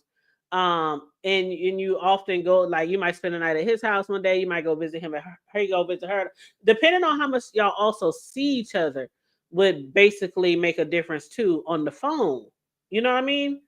Because if you're always in each other's face every day, every other day, that would make a difference too. But if you don't see each other a lot, then yeah, some of that phone time, it might be necessary. Me and my husband still call each other from across the house. What you talking about? Yeah, like text it, baby. What you doing?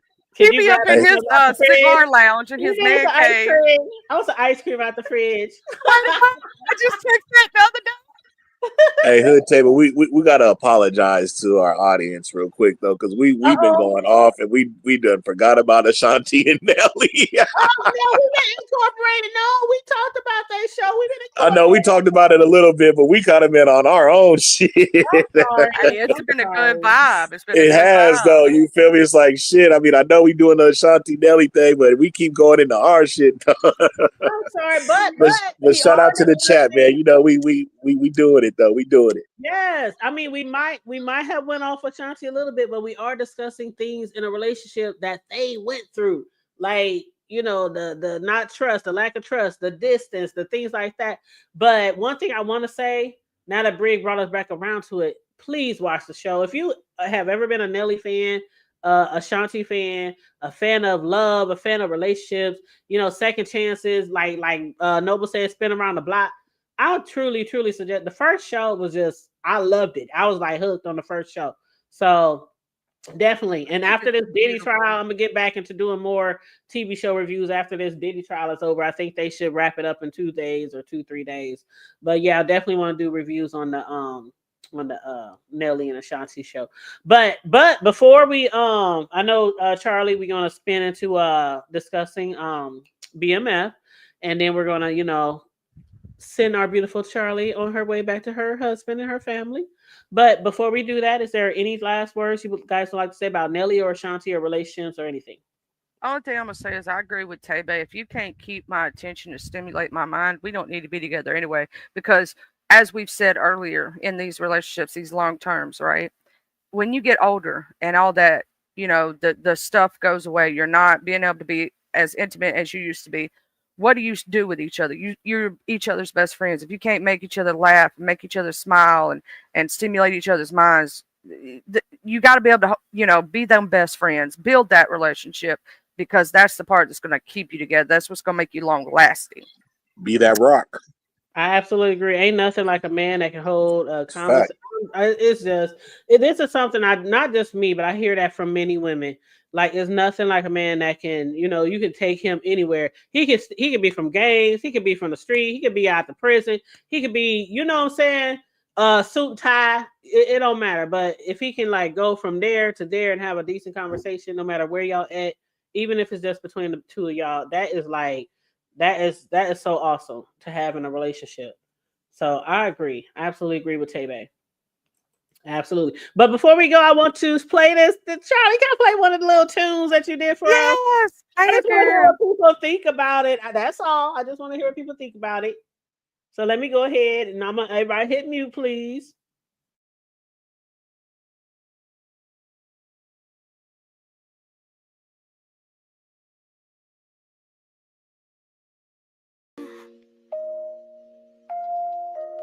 From the block to the hood table, big rig slaps and cake decorating diva, discussing local issues, national news too, encouraging y'all to like us, share, and subscribe.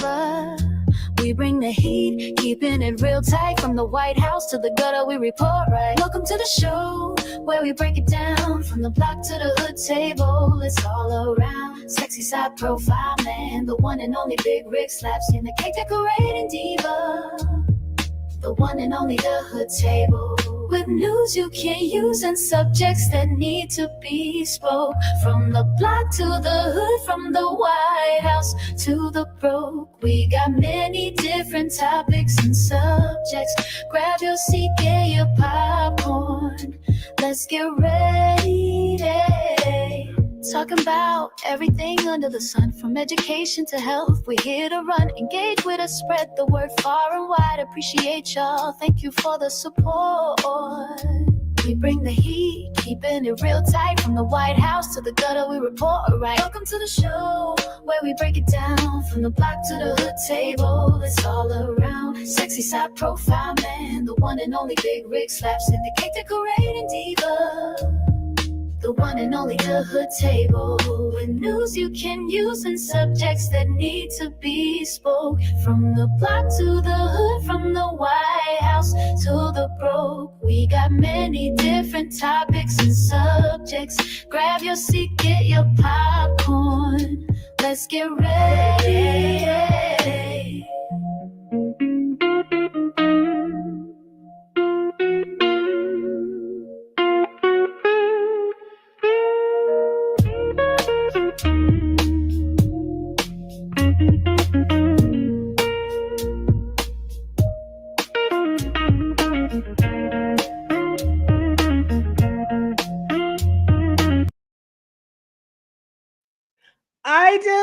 like it so much. Hey, that was dope. It's my first time playing with AI in my life too. I ain't never did it, so I did write some of the lyrics to myself, but they Yes. kind of changed up a few things. But it sounds alright. But I wanted that one. Good job, Charlie. Good job. Charlie sent me a lot of them, and some of them, like she said, when you do that AI stuff, sometimes the words that you say you wanted to say don't quite come out to what I have you at least 20 said. songs, Big Rigs, or more. All I gotta say is, D-Ham, count your fucking days. Oh, thank you. Charlie did an amazing job. I was like, when I heard that one, I said, Shout I out got to D-Ham. hear this one right here. This one, I don't know. It's just, I don't know. It had that R&B. It had that, I don't know. It kind of had like the West Coast flavor. I don't know. It was something about it. I like it, Charlie. I really do. I really do. Shout out. Yeah, because you can ask her. I sent her like in one day 6 different songs. And I was like, what is this thing saying in this one? They were saying not hood. They were saying it's the AI thing. That one said hood fable. I swear to God, I don't know how it mispronounced table to fable. We really love that one too, Charlie. We was like, oh God, why? Why? It sounds so good because it had the male rap verses with the female voices, and it sounded so good together. This one, and then all of a sudden it said to the hood fable. I'm like, who the hell is the hood fable? I said, well, do you think anybody would notice? Yeah.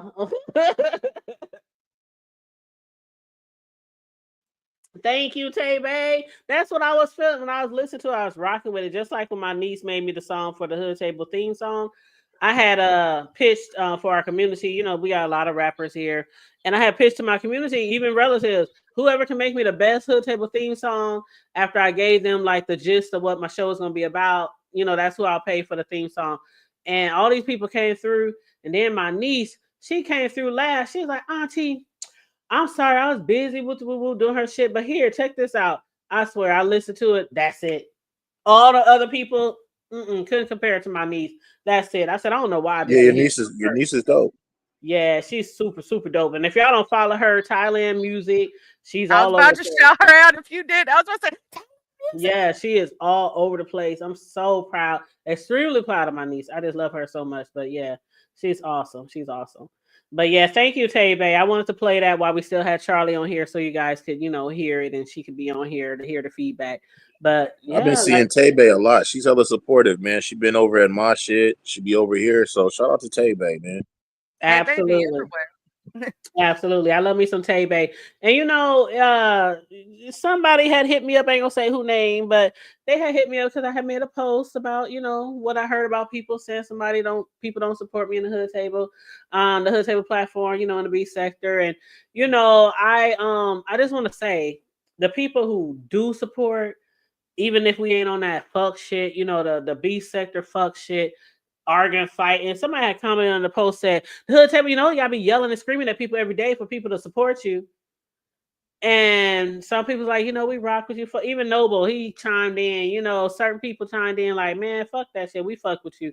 But you know, it's like we know we got support, but to have people support us, me, Riggs, Charlie, you know, and we know we're not the normal standards of I don't want to say standards, but the normal commentary that's around us, we all appreciate it. I know Riggs do. I know Charlie do. We appreciate you guys so much that slide on us. You know, even when we don't have a big crowd, we appreciate it. We really do.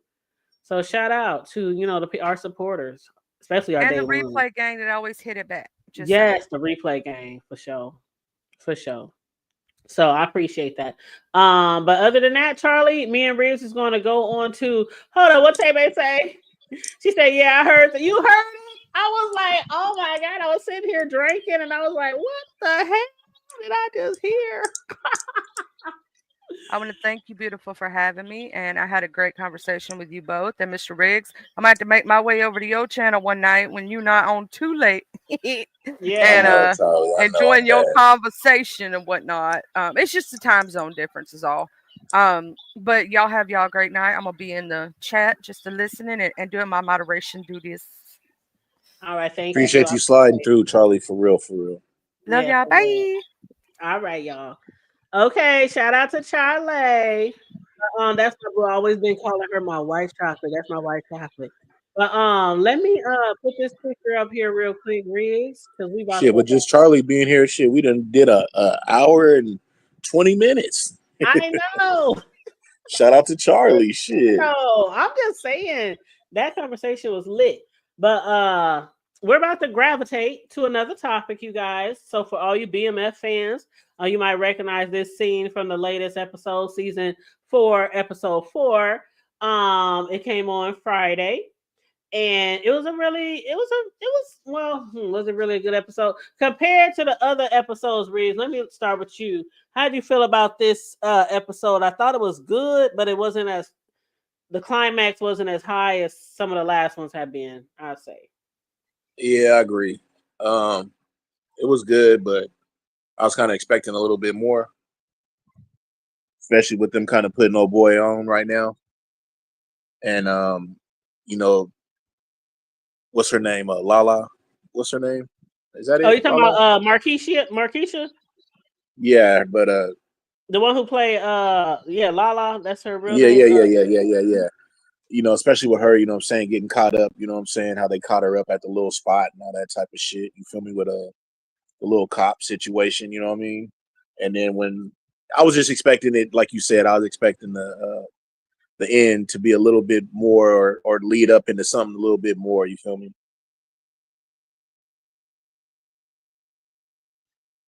Sorry, I was on mute. Yep, I absolutely agree. I was kind of shocked because it's like starting from episode 1, it was really lit, when they were still in Mexico and they was Yeah, it trying was. to, get out of Yep. there, and they still showing like flashbacks of, them when they was trying to get out of Mexico after rescuing Loco.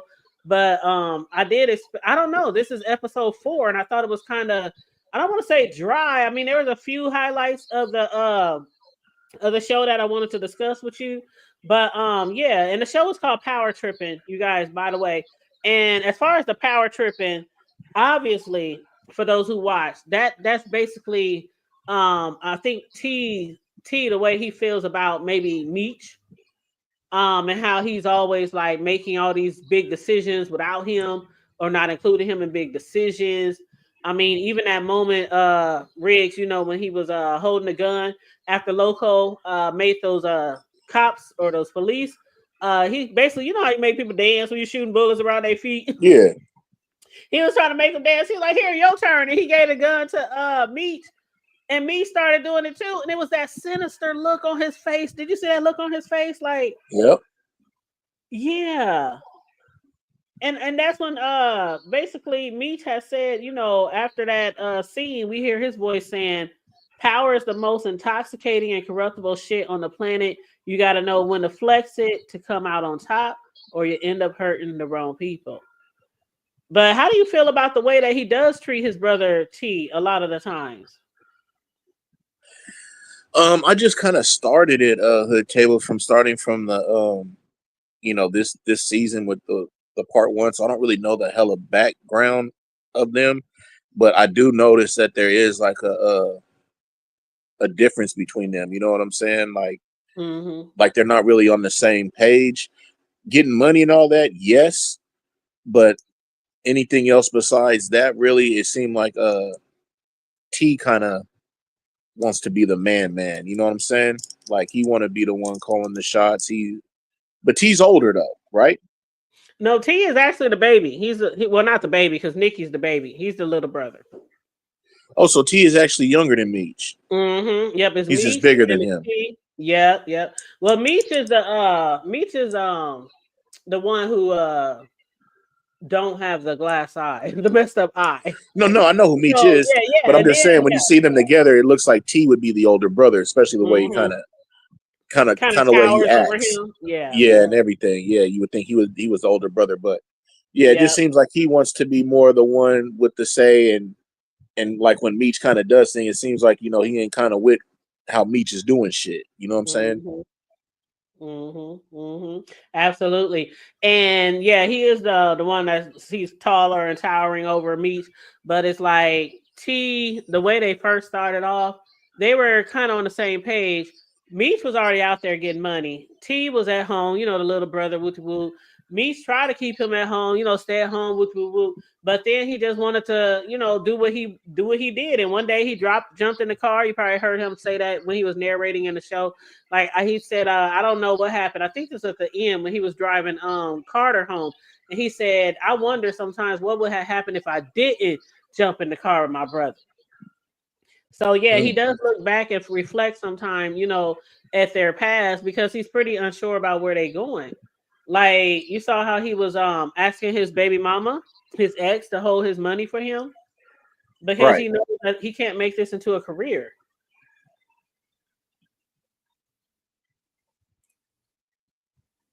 Hey, Sincere, you back? Hey, boo.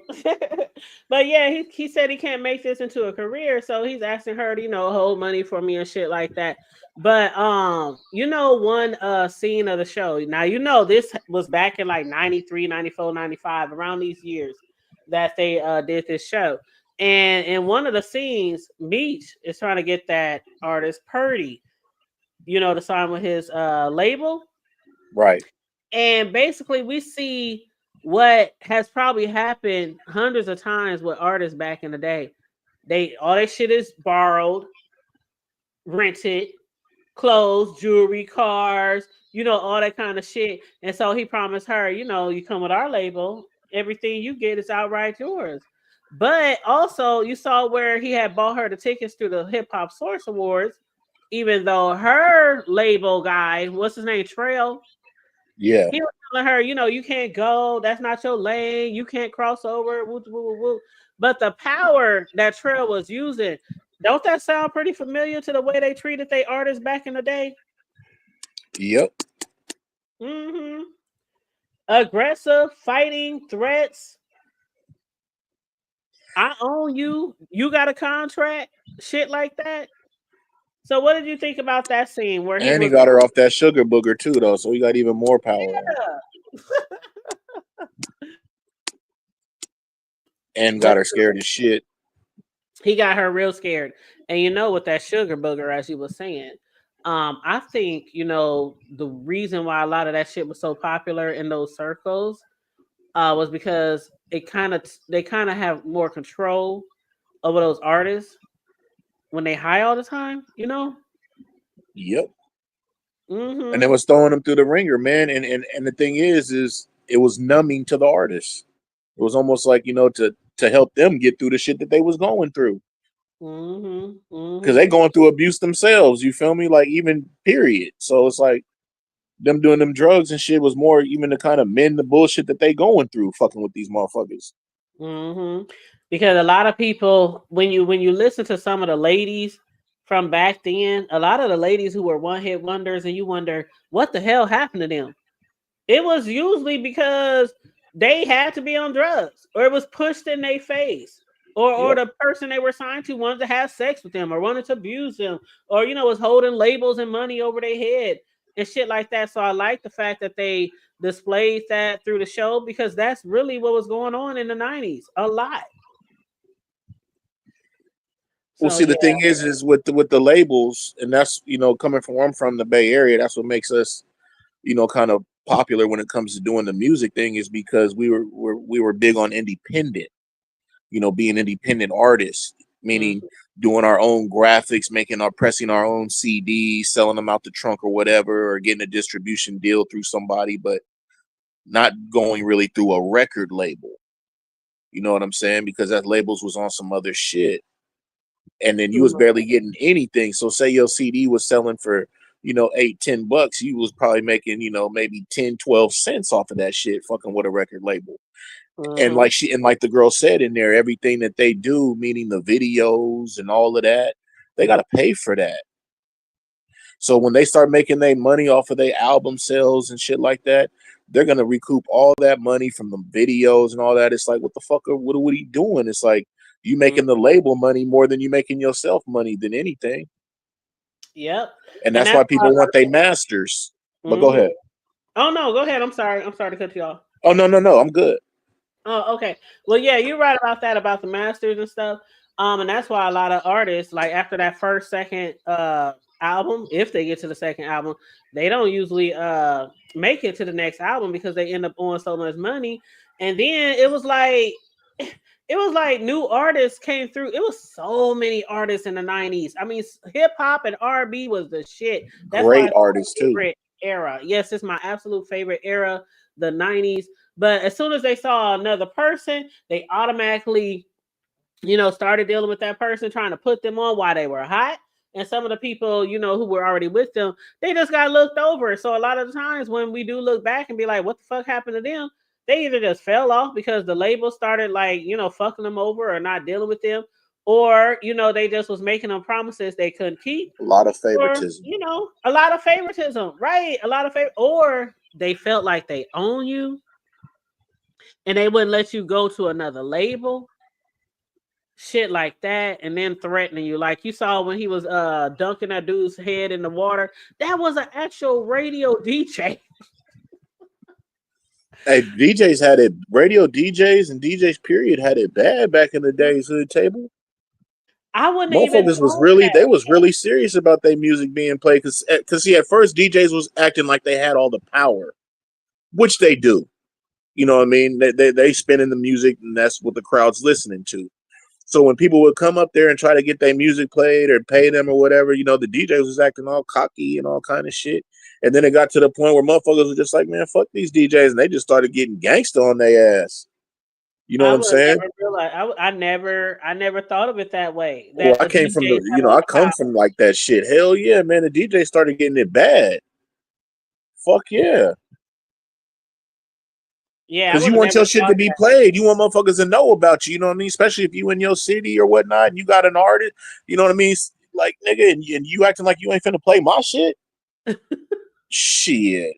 Well, he showed him. I was like, hold up, 1 second he's dunking old boy trying to drown him in the seat. Talking about you better play my shit, motherfucker. Then the next second he's up there hemming up and choking up old girl. Like I'm like, damn, this motherfucker. I guess he's that powerful. His name is Trail. A lot of these scenes in the hip hop world and stuff, they try to replicate some of the shit that happened. Like you saw how they had. Did you see the girl they had in there who looked like she was what's her name with the braids shit from The ATL, brat. the brat? Did you see that one?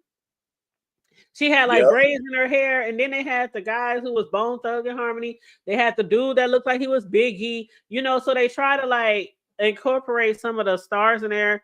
But we can't like really tell which character was this who was beating on somebody, which character was it.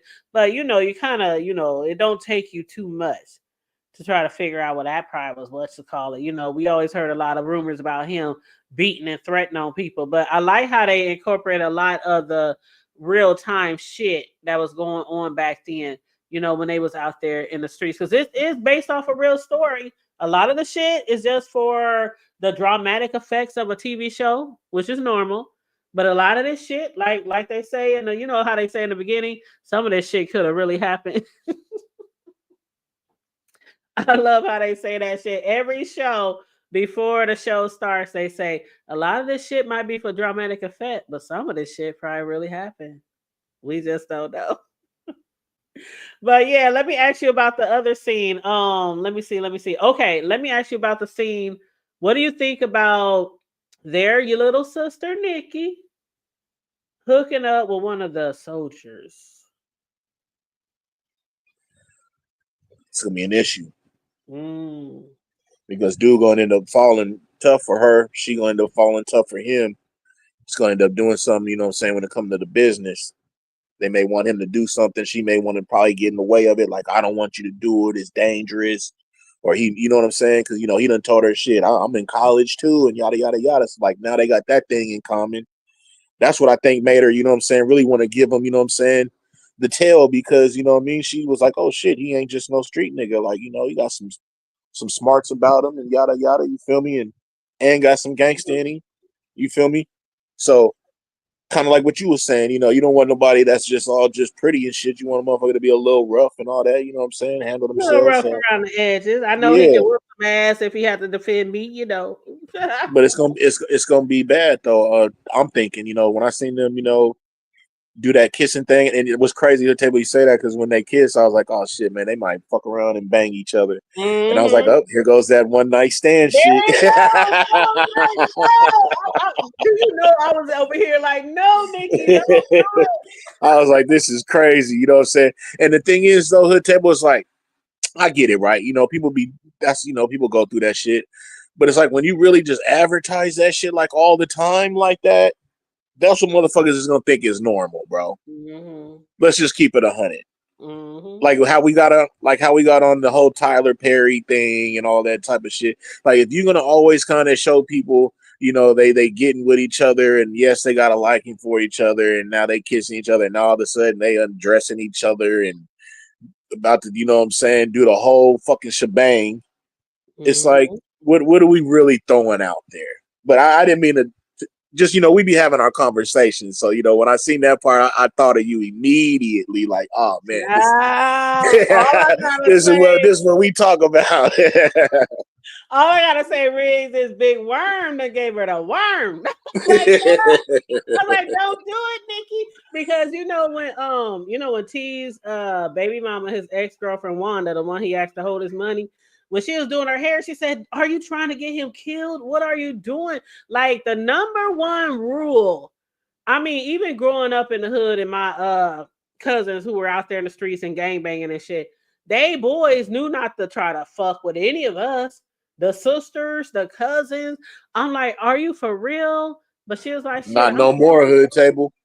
Not no more, but you absolutely right. That's exactly what the code was. But the way these motherfuckers move nowadays, man, you would be surprised, man. You'd be like, what? I still can't fuck with. But you know what's funny, Riggs? One of my cousins, I love him to death. We 8 days apart. Y'all, some of y'all know exactly who it is because he will pop his head in the video real quick when we be having our barbecues and shit. But we 8 days apart, and he always think he the grown ass older cousin. But when we was growing up, he would bust heads. But he was always the one, hey, hook me up with your homegirl. Really? Why you always want to hook up with my homegirls? And he would do it. Like, even if I said nah, he would still do it. And then they come to me, yo, cousin, I don't want to hear it. Nope. But he would buzz heads open if it was me or his sisters getting into it with, you know, one of his. But that. I guess that's a guy thing. They feel like, hell, we can fuck whoever we want, but y'all can't. Yeah, the DJs did make good money, Charlie, and that's the thing. The DJs was making really, really good money, but then they started getting cocky because then other people would be coming with money too, and they'd be like, "Nah, hell no, we don't want that y'all to play them," you know, because now you got different record label. I'm just talking about like, you know, kind of my areas and shit like that was going on, because now you got other people that are putting out music too. And like how I used to say, you know what I'm saying, in one of my streams, you know, when it comes to this shit, you always got the money man, the motherfucker that's putting up the bread. Like every story got that, you know, when it come to rap music and hip hop, you got that motherfucker that's off the streets, whatever, and they putting up the bread for all of this shit. You know what I'm saying? Just like the BMF story we seeing right now. So now you got that type of situation going on. So now these DJs, they know. So now, like, you know what I'm saying, if there's one motherfucker cashing out, talking about, yeah, man, play my shit with you, woo. Other dude may see that shit, like, hey, bro, you know what I'm saying? Whatever he paid you, I'm gonna pay you double that shit, man. Don't play none of that shit. You feel me? And then that's how a lot of like rap beefs and shit done happen too. But and then DJs, they just started getting their ass whooped because like, nigga, what the fuck you mean you ain't finna play my shit? Like, I don't give a fuck what he gave you. Like, man, hell fucking yeah, man. Like, man, this shit is serious. Especially when it comes to like you know, like in your areas and shit. And like, man, look, motherfuckers was really taking this shit really serious. You know what I'm saying? Really serious. So like, you know what I'm saying? If a motherfucker over here playing with you, you know what I'm saying? Or somebody trying to act like they ain't gonna play your shit, and they in your like area and shit like that too, man, you got a motherfucking problem on your hands.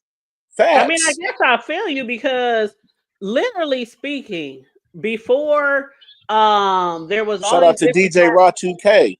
That was the homie, but you know what the fuck it is? Shit, that shit was serious. Yep. And before we got to all these different platforms, especially where you can download few music or you can get the Pandoras, you know, different platforms. Back then, it was all about the DJ. It was all about the radio. You know what I'm saying? It was all about the clubs. What song you gonna play next? because I do recall people in the clubs, you know, growing up, sliding people they CDs, sliding people, you know what I'm saying? So I guess I understand. I just didn't know it was that like ruthless with the DJs. I didn't realize that. But I do know that was a lot of ways that you was getting your shit played. I mean, if it ain't on the radio, what? Most people don't buy shit unless it's on the radio, right? Yeah, and the radio really don't know what's really hot unless it's in the clubs. Yes. You see what I'm saying? See, you got that top 10, top 40 type bullshit that the radio play, but at the same time, though, they want that hot shit. And then they go ahead and that's how you make the radio version to the song or some shit. You feel me? But they want what's hot in them clubs. You feel me? And as a record label, and that's what, you know, I was a part of, you know, we was a label. You want to get your music played. So we be Frisco's, Oakland's, Richmond, anywhere. Niggas spend this shit. You feel me? Like, period. Niggas would pay whatever we got to do. But, you know, like when motherfuckers get to playing, and that's when you get to playing back.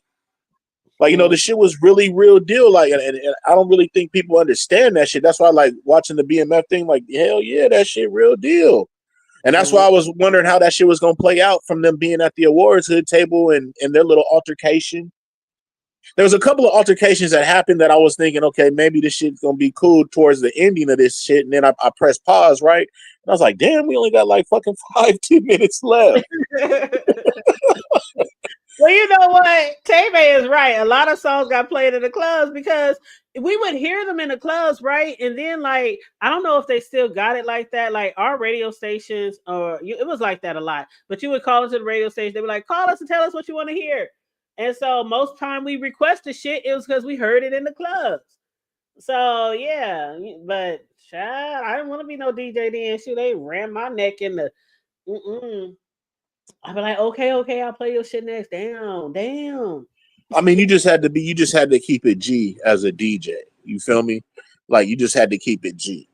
You know what I mean? Like, if a motherfucker come at you with that shit, like, look, bro, I'm gonna play both of y'all shit, bro. You know what I'm saying? Like, I ain't with all that bullshit. You know what I mean? Like, period. Other than that, you're gonna have some issues and problems. You know what I'm saying? Unless you just think you that motherfucker, but that's what it was, though. You know what I'm saying? Hey, bro, you go ahead and, you know, you keep that bread. You feel me? I'll play both of y'all shit. Y'all tripping up in this moment. You know what I'm saying? Niggas was getting beat up. Shit was getting shot up, smoked. All that shit, man. Like, man, fuck. Well, I know another one of the scenes that I wanted to discuss was, well, before I get to that, I just want to say that soldier, Worm, I think he done fucked up. Like, you know, in that TV show back in the day, what was that movie? Minister Society, when he sat across the table and said, you know, you done fucked up, right? Yeah. I think he I bought the bottle of beer at 9:00. Yeah. What time was you there at the store? You know, yeah, he done fucked up because the way I see it, and no, the people who follow me sometimes when I do my reviews, y'all know sometimes I be reaching, but the way I see what's gonna happen is after they done did what they did on that clean ass restaurant table, she gonna wind up pregnant. And I think T gonna break that nigga's head. Like, I think he gonna put his foot in his ass, like, for real. I hope he survived because I have a feeling she gonna get pregnant because I don't recall any condoms coming out. It's gonna be bad. It's gonna be bad. I have a feeling. And then check game. Check game on this one, hood table. This had me thinking about you too. I don't know if it was just that last episode because, you know, of our conversations, right? I don't know if it was this episode or the episode right before this one, but the little girl, you know, the daughter got into it with the mom. Like, hold on, you over here trying to, you know, put all these motherfucking guidelines on me. Ain't you the one that was hella young when you got pregnant? And yada yada yada. Right. She said to remember, her, and that's when I was telling you about that mother daughter jump off. You feel me? Like, I grew up in a household where there was a mother daughter jump off. You feel me? You know what I'm saying? So like. Now with that, I'm like, yeah. So now she over here fucking around with dude, like you said, ain't no condom in the play. It ain't like they just gonna fuck once. You feel me? They the next day they fucking the next 2-3 hours after that they fucking, and you know what I mean. So she gonna fuck around and get pregnant, and then the mom gonna end up throwing the same shit back. Oh, so you remember when you thought it was okay to tell me I would watch how this shit go play out? Man. Yep. She ain't had enough of that big worm. So that nigga can't watch how this shit go play out, man. Sure, that worm gonna get you in trouble, girl. But oh no. But oh, check this. Okay, so you know the episode when the dad, Charles, he found a new little, found a new woman, working at the restaurant, working at his Yep. son's restaurant. And what do you think about that scene where now he just recently met her? This is like their first or second date. Yep. And the ex that came through, she had already told him I have a stalker ass ex, but he popped up on their ass, and Charles damn near killed the man. I was All right, like, can we go a little bit before that? Yeah, go ahead. Okay, so what about him meeting a new woman, right? Letting the ex-wife know, hey, I want to start dating with the whoop. She start hating off the top. Mm-hmm. But look, this is where I thought was a little funny though, right? Is when she was telling him, hey, you need to, get your job back. Money's tight around this thing. You feel me? And basically, like he ain't really kind of holding his weight, but yet he meet this new chick, and he talking about, yeah, I got this nice date, fucking planned and whoop de whoop. So you got the bread to go ahead and spend on this new chick, but you ain't keeping the house right, bro. Like I thought that was a little funny, you know what I'm saying, on his part. Yeah, like I get it, you about to go on a date and whoop de whoop, but you know what I'm saying? Like, nigga, if your finances ain't right, they ain't right.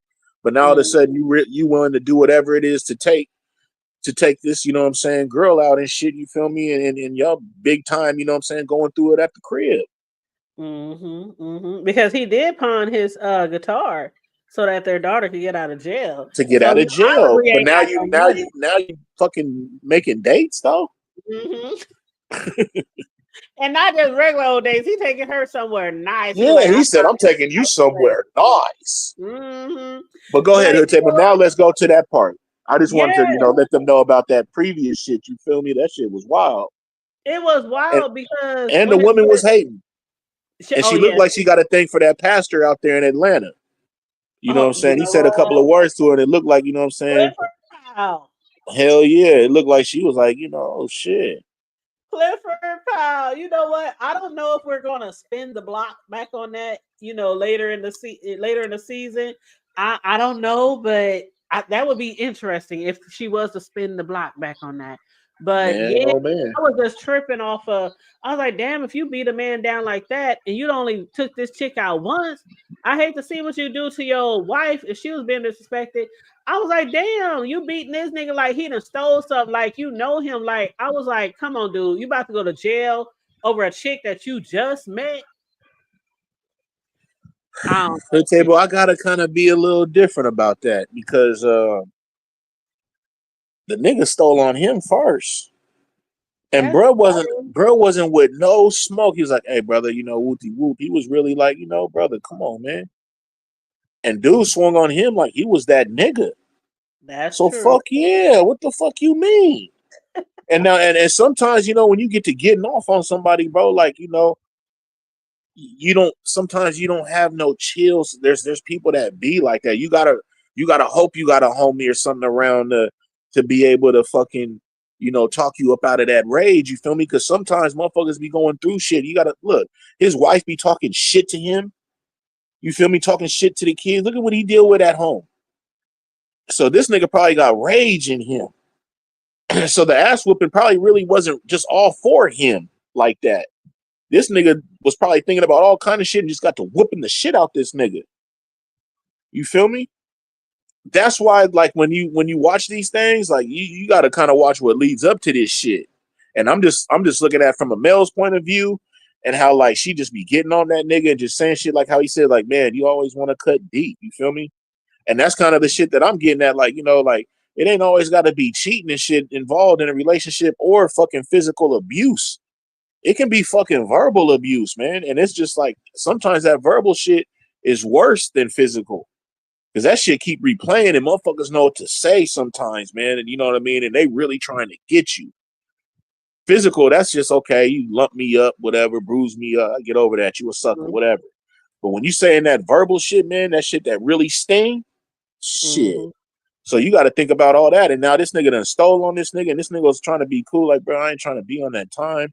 Now you done stole on me and shit. And you done just opened up a whole can of worms that really probably wasn't for you, brother. Go ahead. Right. But did you think she was scared? Like she was like, "Stop! No, that's enough." But the look on her face when he stopped whooping, I was like, "Damn, I don't know if he jeopardized his relationship there," because she had this look on her face like, obviously she left an abuser, and then to see him doing that, even though he hit him first. I was like, damn, I don't know if that's gonna jeopardize his new relationship or not. But So now look at this now, Hood Table, like just the conversation we just had with Charlie, right? So now let's go into this woman part. So now she over here screaming and shit, stop, stop, stop, right? But if she's saying stop, stop, stop because she don't want this man to be hurt, because you got to remember, previous she was telling him, hey man, he didn't stalk me, he done did all this to me, he done pretty much put me through the ringer. You know what I'm saying? Like I tried to prove to this man for 11 years, whatever she said, how much I loved him. Okay, key word. I tried to prove, and then whoopty whoopty whoop, and he didn't let me go. He just whatever. So now she go out on a date, right? This nigga pull up. So this is an occurring thing with this lady.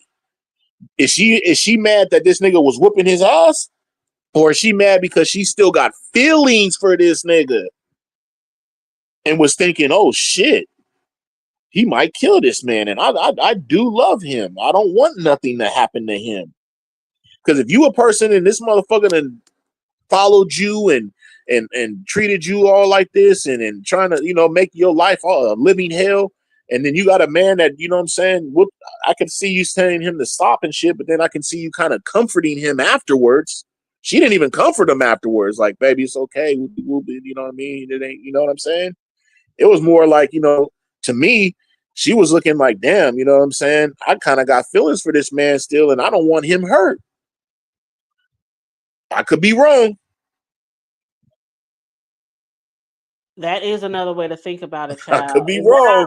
When you talk about 11 years, I was thinking of Mary J. And you could leave me at the drop of a dime. Yeah, that's the slap too. And she went through it with JoJo. You feel me?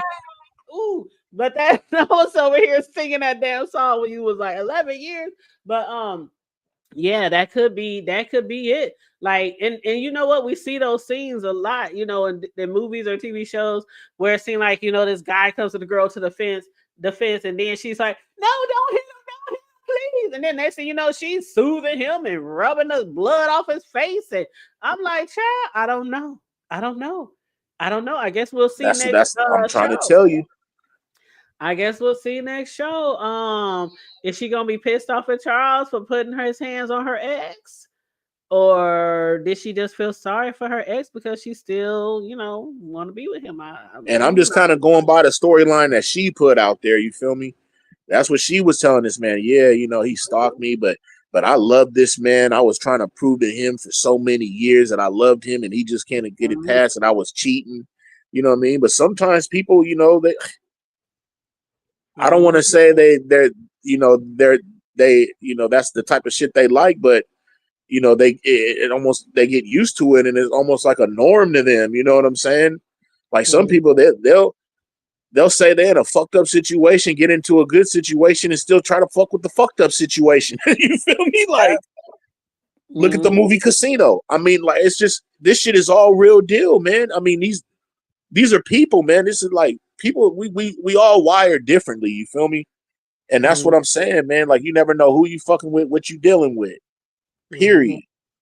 Yeah. Go ahead. Yep.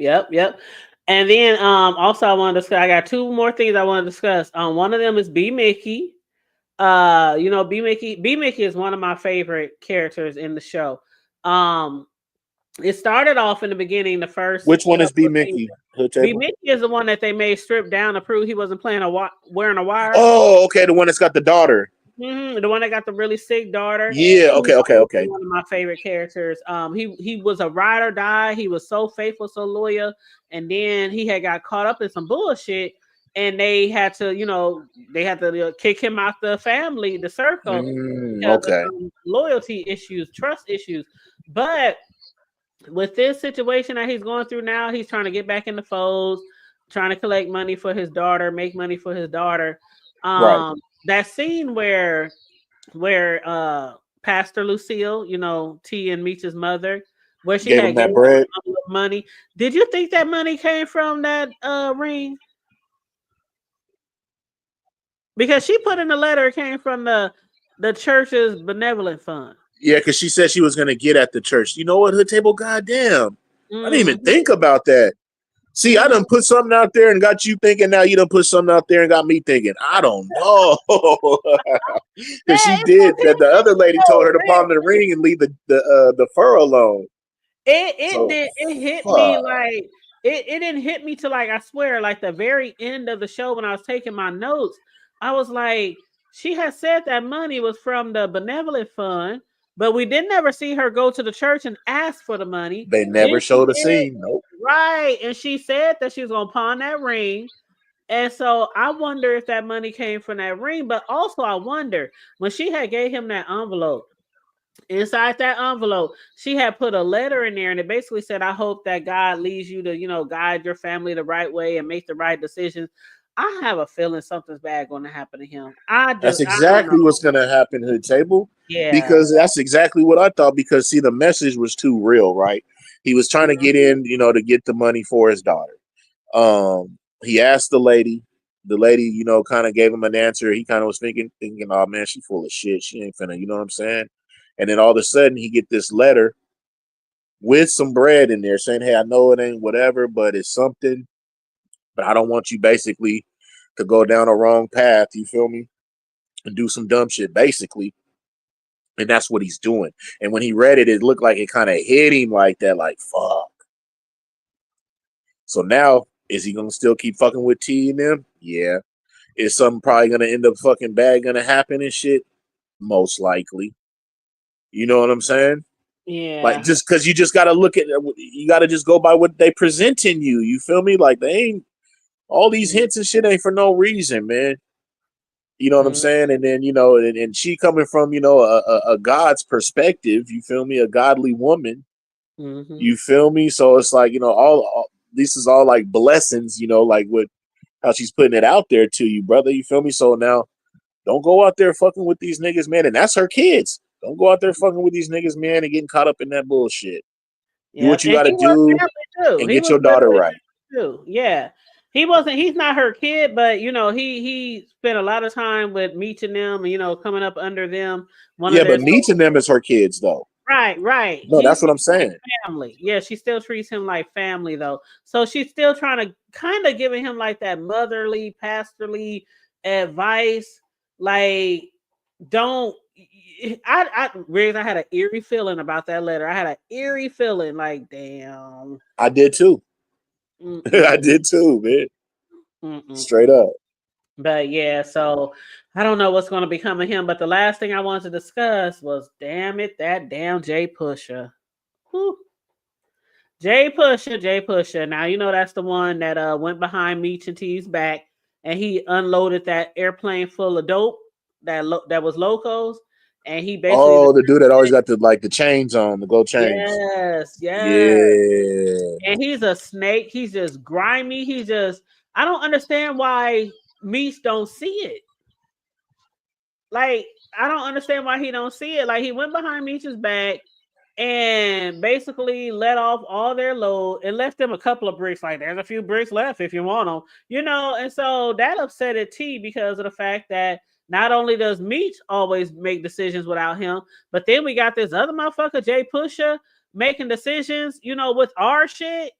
And so now Jay Pusher is trying to go behind their back with Loco to prove to Loco that, you know, he don't need Meech and, you know, Meech and T anymore. So what do you think as far as like that last scene where there was a plane and there was Loco and there was Jay Pusher? Do you think that maybe there's a possibility that Loco is going to be like, you know what? We saw you do your work. We saw you move a whole plane full of dope.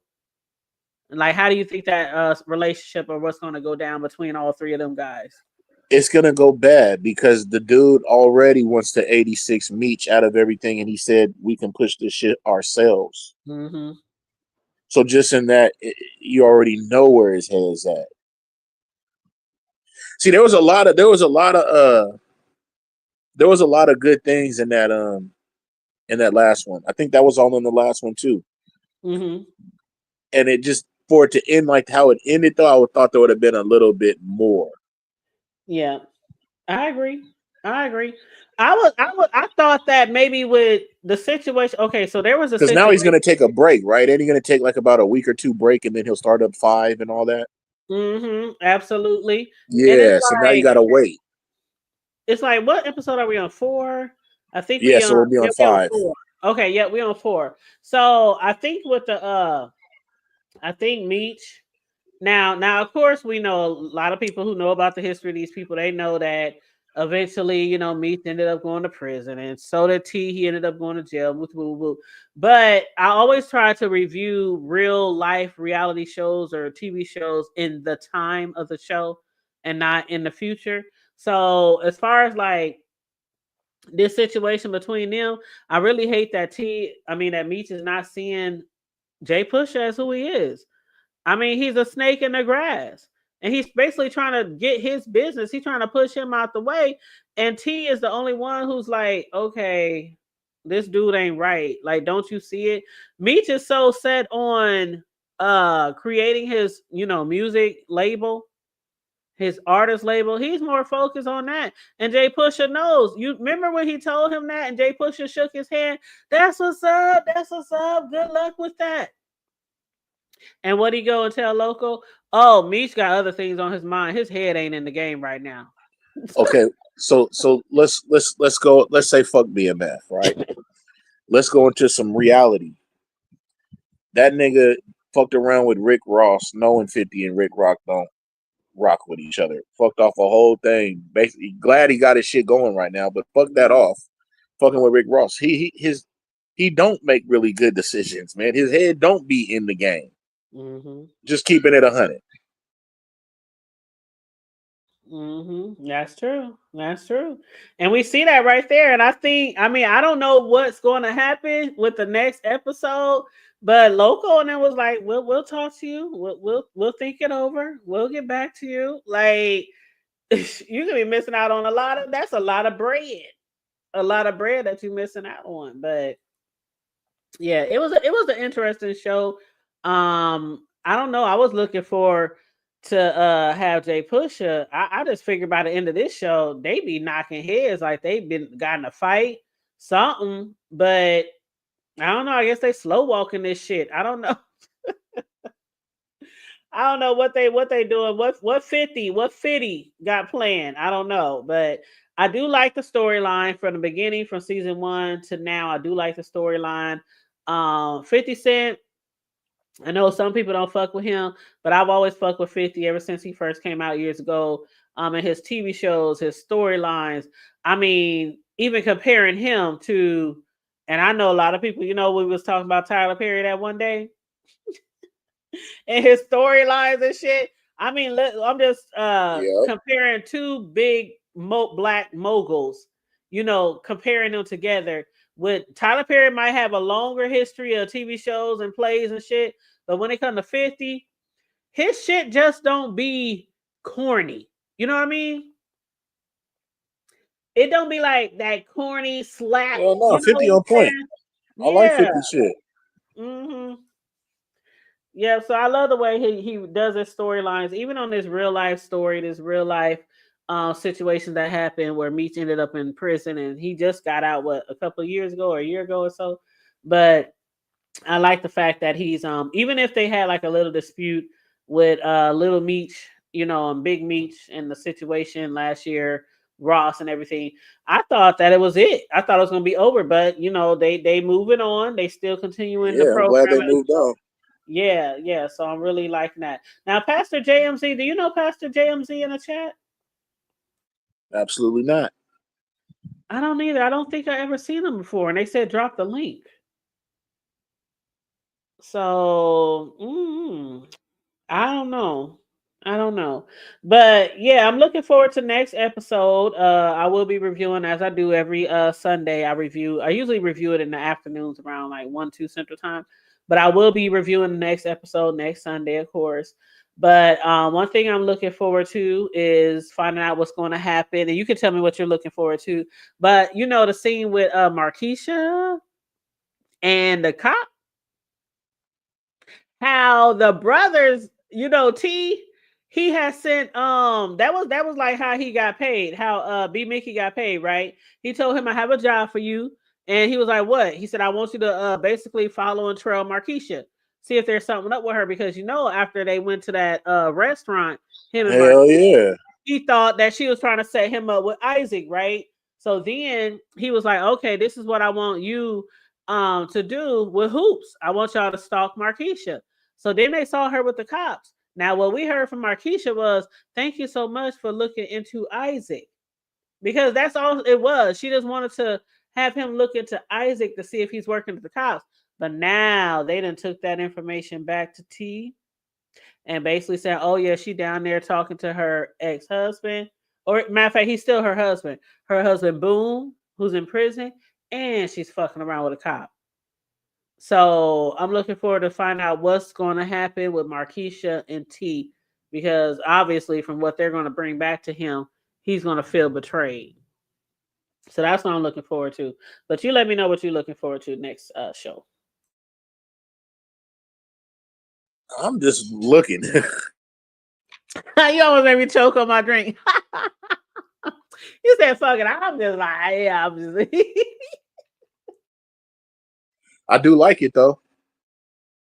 I love this show. I really do. I know somebody had tuned into my review like 2 weeks ago, and they said, "Man, Hood Tape, I'm about to watch the whole damn thing." They started all the way from season 1 and caught up, and they was like, "Yeah, I'm really liking this shit." Like, man, if y'all sleeping on BMF, y'all really don't know what y'all missing. I mean, start if you can from season 1, episode 1. And watch these brothers grow and all the shit that them and their family went through, and it's just like it's so good. I love it. It's so good. Absolutely. But I don't know. I don't know if I'm gonna drop the link because I don't know. What you think, Riggs? Nah, we put in work. We put in work. All right. I think Okay. it's good. All right. All right. Well, any last minute words, Riggs, about anything? The Nelly and Ashanti or Nah, the man, I think this was a good stream, man. Shout out to Charlie sliding through for real, for real. Charlie, you got to come through again, man. Absolutely, absolutely. You know, she adores both of us. She was like, "Oh, I would love to join you guys." I love me some Charlie too. That Charlie is my boo. She really is. I know a lot of the content she do is not geared towards B sector, but she did start out. She's like a day one of the B sector. She goes way back. She knows everything that has ever happened in the B sector. So she's been around for years. So shout out to the people again supporting me, supporting Charlie, supporting Big Rigs. I'm going to drop both of your links in the chat. I already dropped your Cash App, so if y'all want to donate to Rigs and his Cash App, please feel free to donate to Big Rigs. I would really appreciate that. And also, Charlie, let me drop her. I'm gonna drop Big Red Slaps and Charlie's channel in here. But yeah, please support, Big Red Slaps. Please support Charlie as well. Big Rigs, what you got planned for this week? I'm gonna definitely go live Wednesday. I was thinking about going live later on tonight, but I don't know, man. It's still hella hot. Shit. Well, let's see. It's 10 here, so it's only 8 there. When does it really cool down? Man, the sun don't leave till about 9 o'clock. Oh yeah, y'all right on the coast, so that sounds right. What's the temp right now? Last I checked, we were still like in the 80s, like mid 80s. Okay. So it probably won't get lower probably till about maybe midnight or so. We'll probably at least hit about a good 78, 77. Well, if you go live, we'll be over there. Now it's 10:12 where I am, so that's still kind of within my stand up time. So, and I still got plenty in this cup. So if you do go live, hey, I'll be over there. Hey, a lot of people like to see you go live. I know you go normally on a Wednesday, and sometimes you add it like a Friday or a Saturday in there. But you do have a lot of people who love to see you come live and enjoy your shows and Yeah, I ain't everything. gonna lie, I be kind of spooked, man. I be thinking nobody gonna show up and shit, but they Why? come Why do through. you feel that way? I don't know, man. Like it's still really hard for me to hit. Well, let me tell you this. Let me just tell you this, okay? Like in our neck of the woods in this YouTube atmosphere, one of the things that I've Man, noticed that I've heard that people like about your platform is that I don't know how you're gonna take this. You're I don't want to say a straight man, but you know what I'm saying. Like we don't have too many of those in this sector who are not gay. Is there a good way to say that? So I'm trying not to offend people when I say this, right? But you're one of the few over here, you know, that women feel like, they it's just things that I heard. There's things that I heard, okay? Okay. So, it's cool to have a lot of, straight guys over here, we don't have too many. So to hear a perspective, to hear commentary, to hear your view on relationships, on the world, on the sector, different things like that. It's just something different that we don't have a lot of over here. I'm gonna just say it like that. I don't know what other way to say it, but I don't know if you heard that before, but I've had people like drop down and tell me that they really like enjoy the content, appreciate me and shit, and that's hella dope, man. So I have heard, sort of some type of things like that. You know what I'm saying? Come in on my community wall and stuff like that, and that's what kind of like gives me the fucking motivation to go ahead and hit that like button. But it really do be hard, man, because I do not do anything that really is the norm for like the audiences that fuck with mhm, me. But they come through, man, and that's what I always said. If I get like 10 in my chat, man, I'm great, man. If I get over 10, man, that's like y'all giving me 100. You feel me? So like yeah, I'm just really thankful. And then my replays be really really dope. You know what I'm saying? I'll get like mhm, 300, sometimes 500, maybe 800. You know what I mean? So like mhm. I've never gotten anything like that. So I'm appreciative of all of that shit. Yeah, because people fuck with you. And Tay Babe, tell them, you better tell them that nice masculine voice. Like, that was like one of the things I first noticed off top when I used to see you over there on Lemons. I was like, who that man over there with the laptop laying in the bed? All I saw was Oh, that shit got me too, though, man. I came home one day and I was chilling and shit, and I think somebody was like, "Yeah, cam up" or some shit. I cammed up, but man, that shit bit me in the ass, man. Never again. man, It I was like, was yeah, man, who like, the fuck is this dude laying in the bed all on this nigga's panel and shit? I was like, oh fuck, man. but see, I didn't see it as that way. I was just like, he Nah, was but like, I got it as that way though. Motherfuckers was on my helmet. I was like, fuck, man. oh, that's so funny. But Introduction into the beef sector. the voice, hey babe, it was the voice, it was the beard. Like a lot of women just like me are attracted to guys with beards and sexy voice on top of that. Trust me, there's a lot of people who enjoy you going live, Reese. There's a lot of people who fuck with you, even regardless of all that, because you just bring something different to the sector. You do, and you got this swag about yourself that a lot of us in this sector isn't used to. Not I don't want to say in real life, but just in the sector. You know what I mean? Like we're used to seeing certain type of shit and listening to a certain type of shit.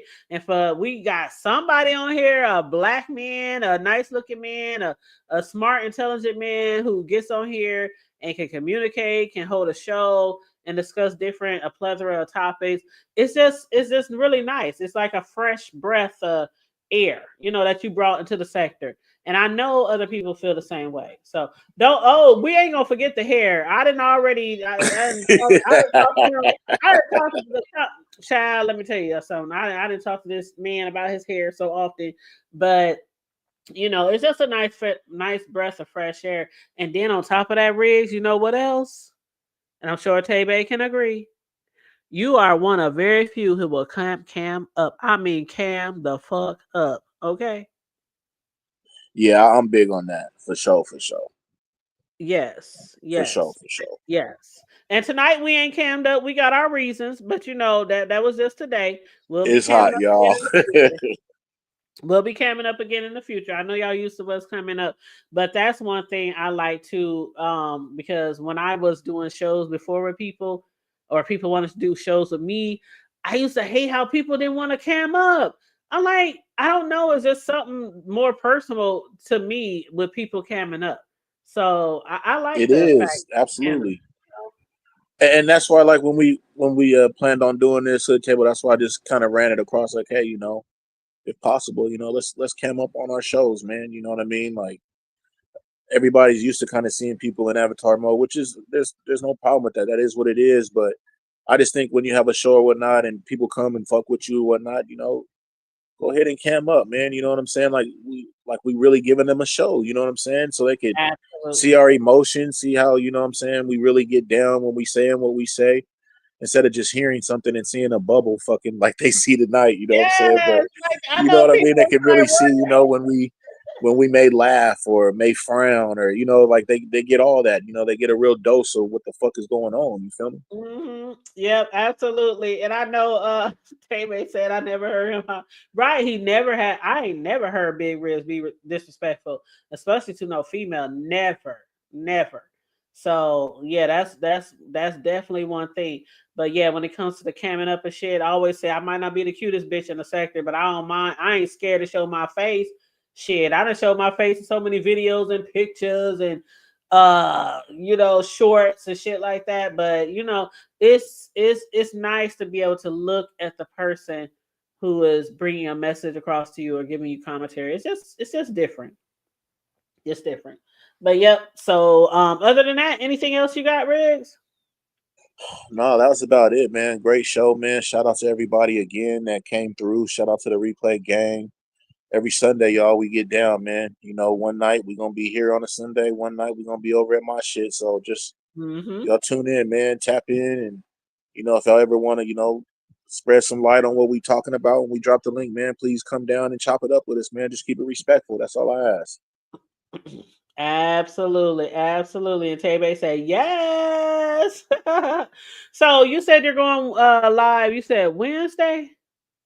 Yeah, Wednesday for sure. I'm gonna go live, and then I'm probably definitely gonna go live like either Friday or Saturday. I want to get the homie John to slide back through and shit. And we just chop game and shit. So hell yeah. I want to try to give y'all at least a good like 2 nights on my own end, uh, other than our Sunday shows. You know what I'm saying? I want to try to like get a good 2 nights in with them and shit. So maybe like a Wednesday and a Friday, or a Wednesday and a Saturday. Okay. And then it always gives me a good chance to promote the show. Like if I do one on Friday, then I can promote the show for Sunday, or if I do it on Saturday, I can promote it for Sunday. So it's dope. Mm-hmm. And what do you have like for this Wednesday? I know you said you're gonna have a special guest on there. Do you have like a certain topic that you might be discussing or No, I wouldn't have a guest till like either Friday or Saturday. I'm trying to get John to probably slide back through. But this Wednesday, no, I don't know yet. I'll figure it out. You know what I'm saying?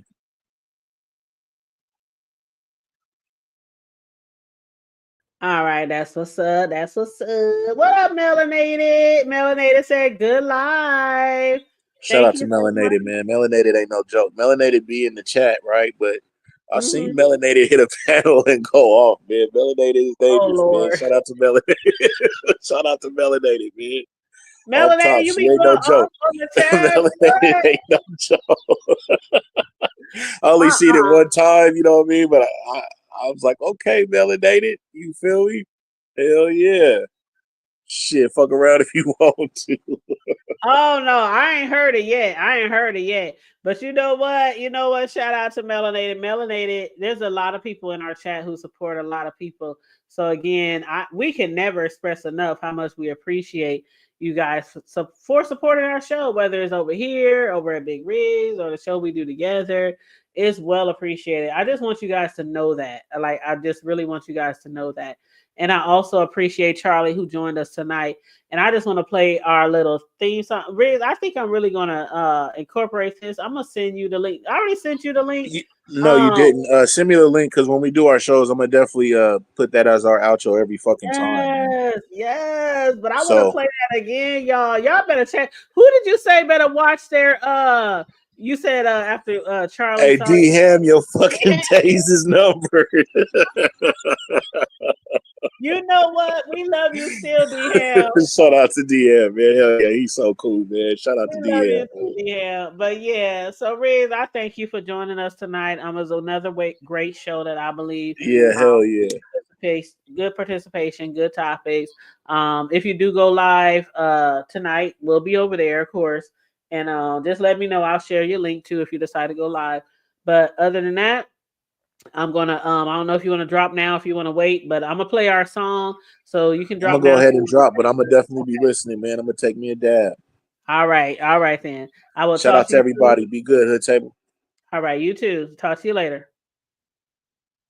All right, you guys, let's play our song that Charlie created for us. I just love it. It's so cute. But okay, let me go ahead and put it on the screen. Let me hit mute.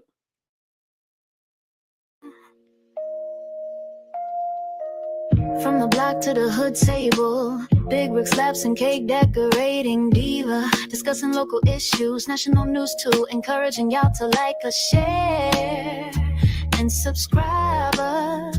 We bring the heat, keeping it real tight. From the White House to the gutter, we report right. Welcome to the show, where we break it down. From the block to the hood table, it's all around. Sexy side profile man, the one and only Big Rick Slaps in the cake decorating diva, the one and only the hood table. With news you can't use and subjects that need to be spoke. From the block to the hood, from the White House to the broke, we got many different topics and subjects. Grab your seat, get your popcorn. Let's get ready. Talking about everything under the sun, from education to health. We're here to run, engage with us, spread the word far and wide. Appreciate y'all, thank you for the support. We bring the heat, keeping it real tight. From the White House to the gutter, we report right. Welcome to the show, where we break it down. From the block to the hood table, it's all around. Sexy side profile man, the one and only Big Rick Slaps in the cake decorating diva, the one and only the hood table. With news you can use and subjects that need to be spoke. From the block to the hood, from the White House to the broke, we got many different topics and subjects. Grab your seat, get your popcorn. Let's get ready.